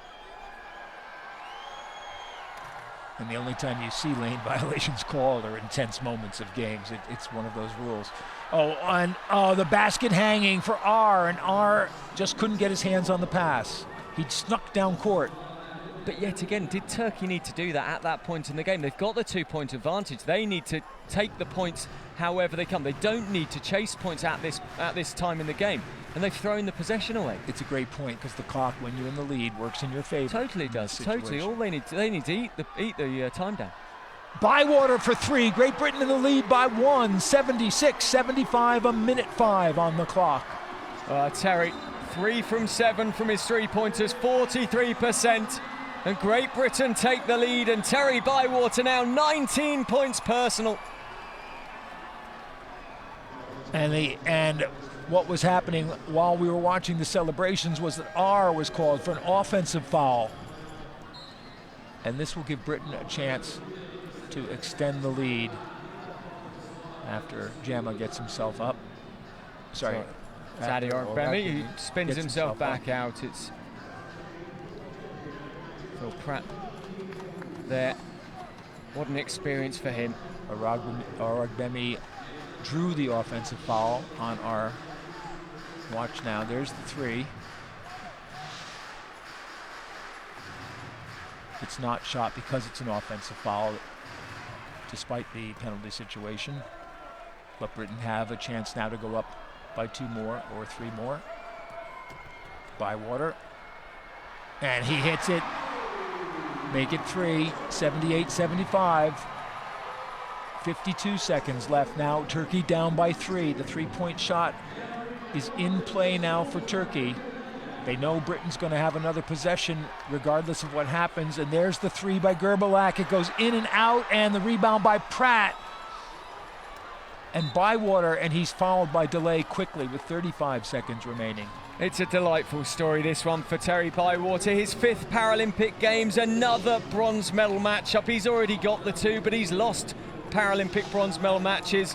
And he knows that if he seals these free throws, he pretty much certainly sends Britain to his 3rd bronze medal. His young son's in the crowd. The man from Redcar in the northeast of England does get the first. It thought about coming out. And that 4th point is so crucial for Britain because it makes it a 2-possession game, but there's only 35 seconds to go. And make it a 5th, 80-75 for Britain. Look what it means to the British fans, the British bench. Well, and you have to say that in the last 2 minutes of this overtime period so far, Britain has kept their heads better than the Turks have. And Turkey, with a lead, have just fretted that lead away. And the Turks call it in for the timeout, and you see Terry Bywater roll over to the bench. The towel went into his face. Emotion playing for the 33-year-old. And so now for Turkey, with a 2-possession game, it's a real problem. They need to come down and get points quickly. It doesn't matter particularly whether it's a 2 or a 3, but then they need to get the ball back, and that's the hard bit. If the inbounds pass comes in, they have to give a foul, and then it's up to the British foul shooters. If Turkey can turn this round, they deserve the bronze medal. They deserve everything they can. You know, they'll go to Gerbalak, you know they will. But to be honest, in a game like this, you honestly say both teams deserve a bronze medal. It's been magnificent. It really has been. top quality game of basketball. 80-75. Even the Dutch fans are cheering for Britain. When does that happen? Not very often. And now for Britain, well, let's see. Do they have an all-shooter lineup out there? No, they've kept Sager in for this defense. And now for Turkey, you want the quick basket, you want the quick points. Doesn't matter whether it's a 2 or a 3. Ferret, not a good shot, but he gets fouled, and he'll shoot 3 foul shots.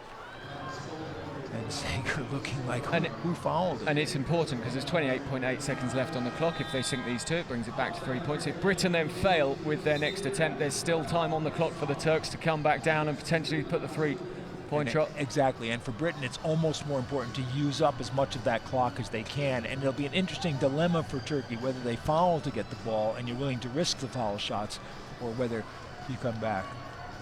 And Ferret, a lot depends now on what Ferret can do at the foul line. If he makes 2, it's a whole different story than if he makes 3. Made 2 earlier on. Put the pressure on GB. So now Chowdhury comes back in the game, along with Brown.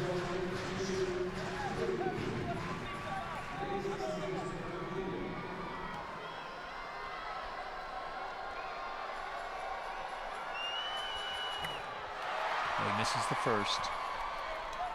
Hasn't been his best game, but he had a couple of clutch moments in the 4th quarter.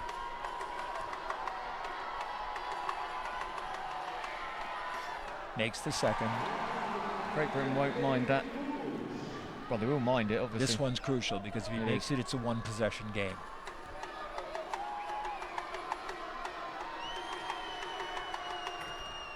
And he misses it, and the rebound to Bywater.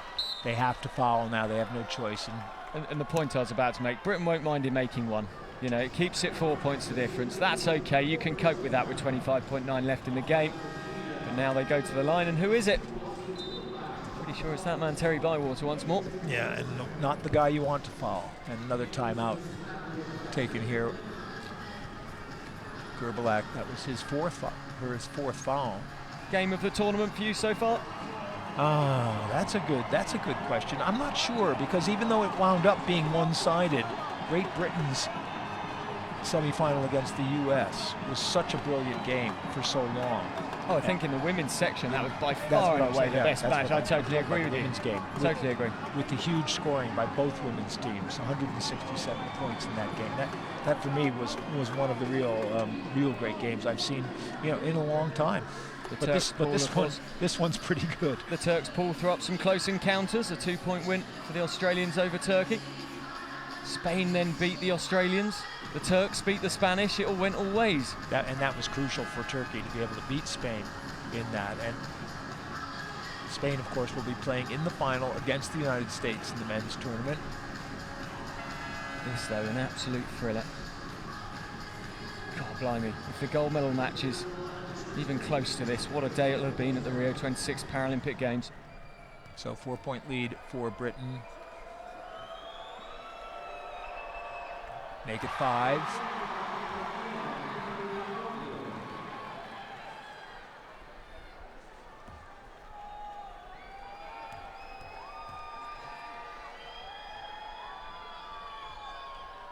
Make it 6. So Turkey now, it's a 2-possession game, and both of those have to be 3-pointers, which is asking a lot. You cannot keep Terry Bywater down in international basketball. Yavuz in for Turkey. Brings it up. It's got to go to Gerbalak. He's got to get away quickly. Look at that. They're defending him out by the halfway line. He lets the long shot go, and it hits the front rim, and that's really going to be it now for Turkey. Britain will inbound with 10 seconds left. Let's give Turkey credit where it's due. What a game from the team in red. They have played out of their skins today. They've pushed Great Britain the whole way. And, well, they're letting Britain hold it out, and that's going to be a bronze medal win. And Gaz Chowdhury just celebrates now as the game comes to a close. And Great Britain has taken the bronze medal with an overtime victory over Turkey, 82-76, in a game which was ebb, flow, back and forth. Huge disappointment for Turkey, but nothing to be ashamed of. This was a brilliant game of basketball by both teams. Terry Bywater is in floods of tears. I'm pretty sure that all the British fans will be in floods of tears. Bywater lost the bronze on his first attempt, but picks up 3 bronze medals in his 5 Paralympics. And disappointment, bitter disappointment for Turkey, and made even worse by the fact that they came out and had the advantage in the overtime and then fettered it away. And you've really got to feel for the Turks. They were so good in that game. I mean, as you said, both teams deserve a bronze medal for that. It was the most brilliant game of wheelchair basketball. 82-76, the final score. Great Britain take the bronze medal. Turkey will come off with fourth place, but no silverware.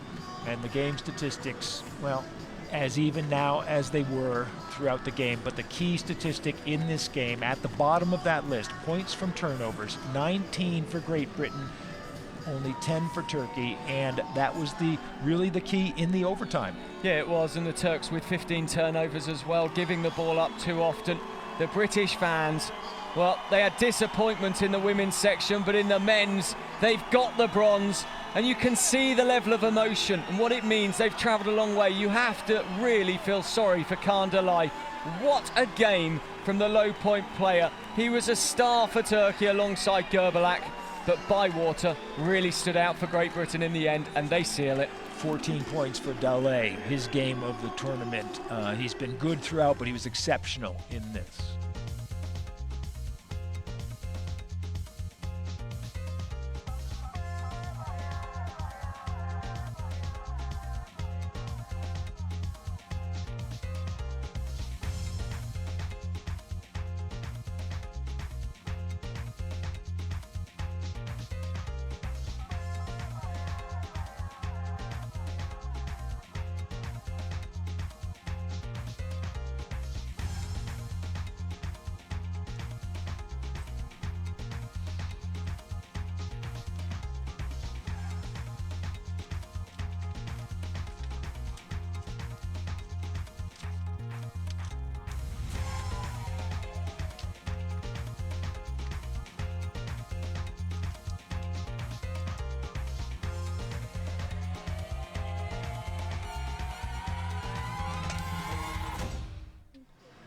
What a pleasure to witness one of the great games of this Paralympic basketball tournament. Turkey and Britain went head-to-head, back and forth throughout the game. Turkey came out in the overtime. It was their game to lose after going ahead in overtime, and lose it they did as Great Britain roared back to take the game and the bronze medal. The final score, Great Britain 82, Turkey 76.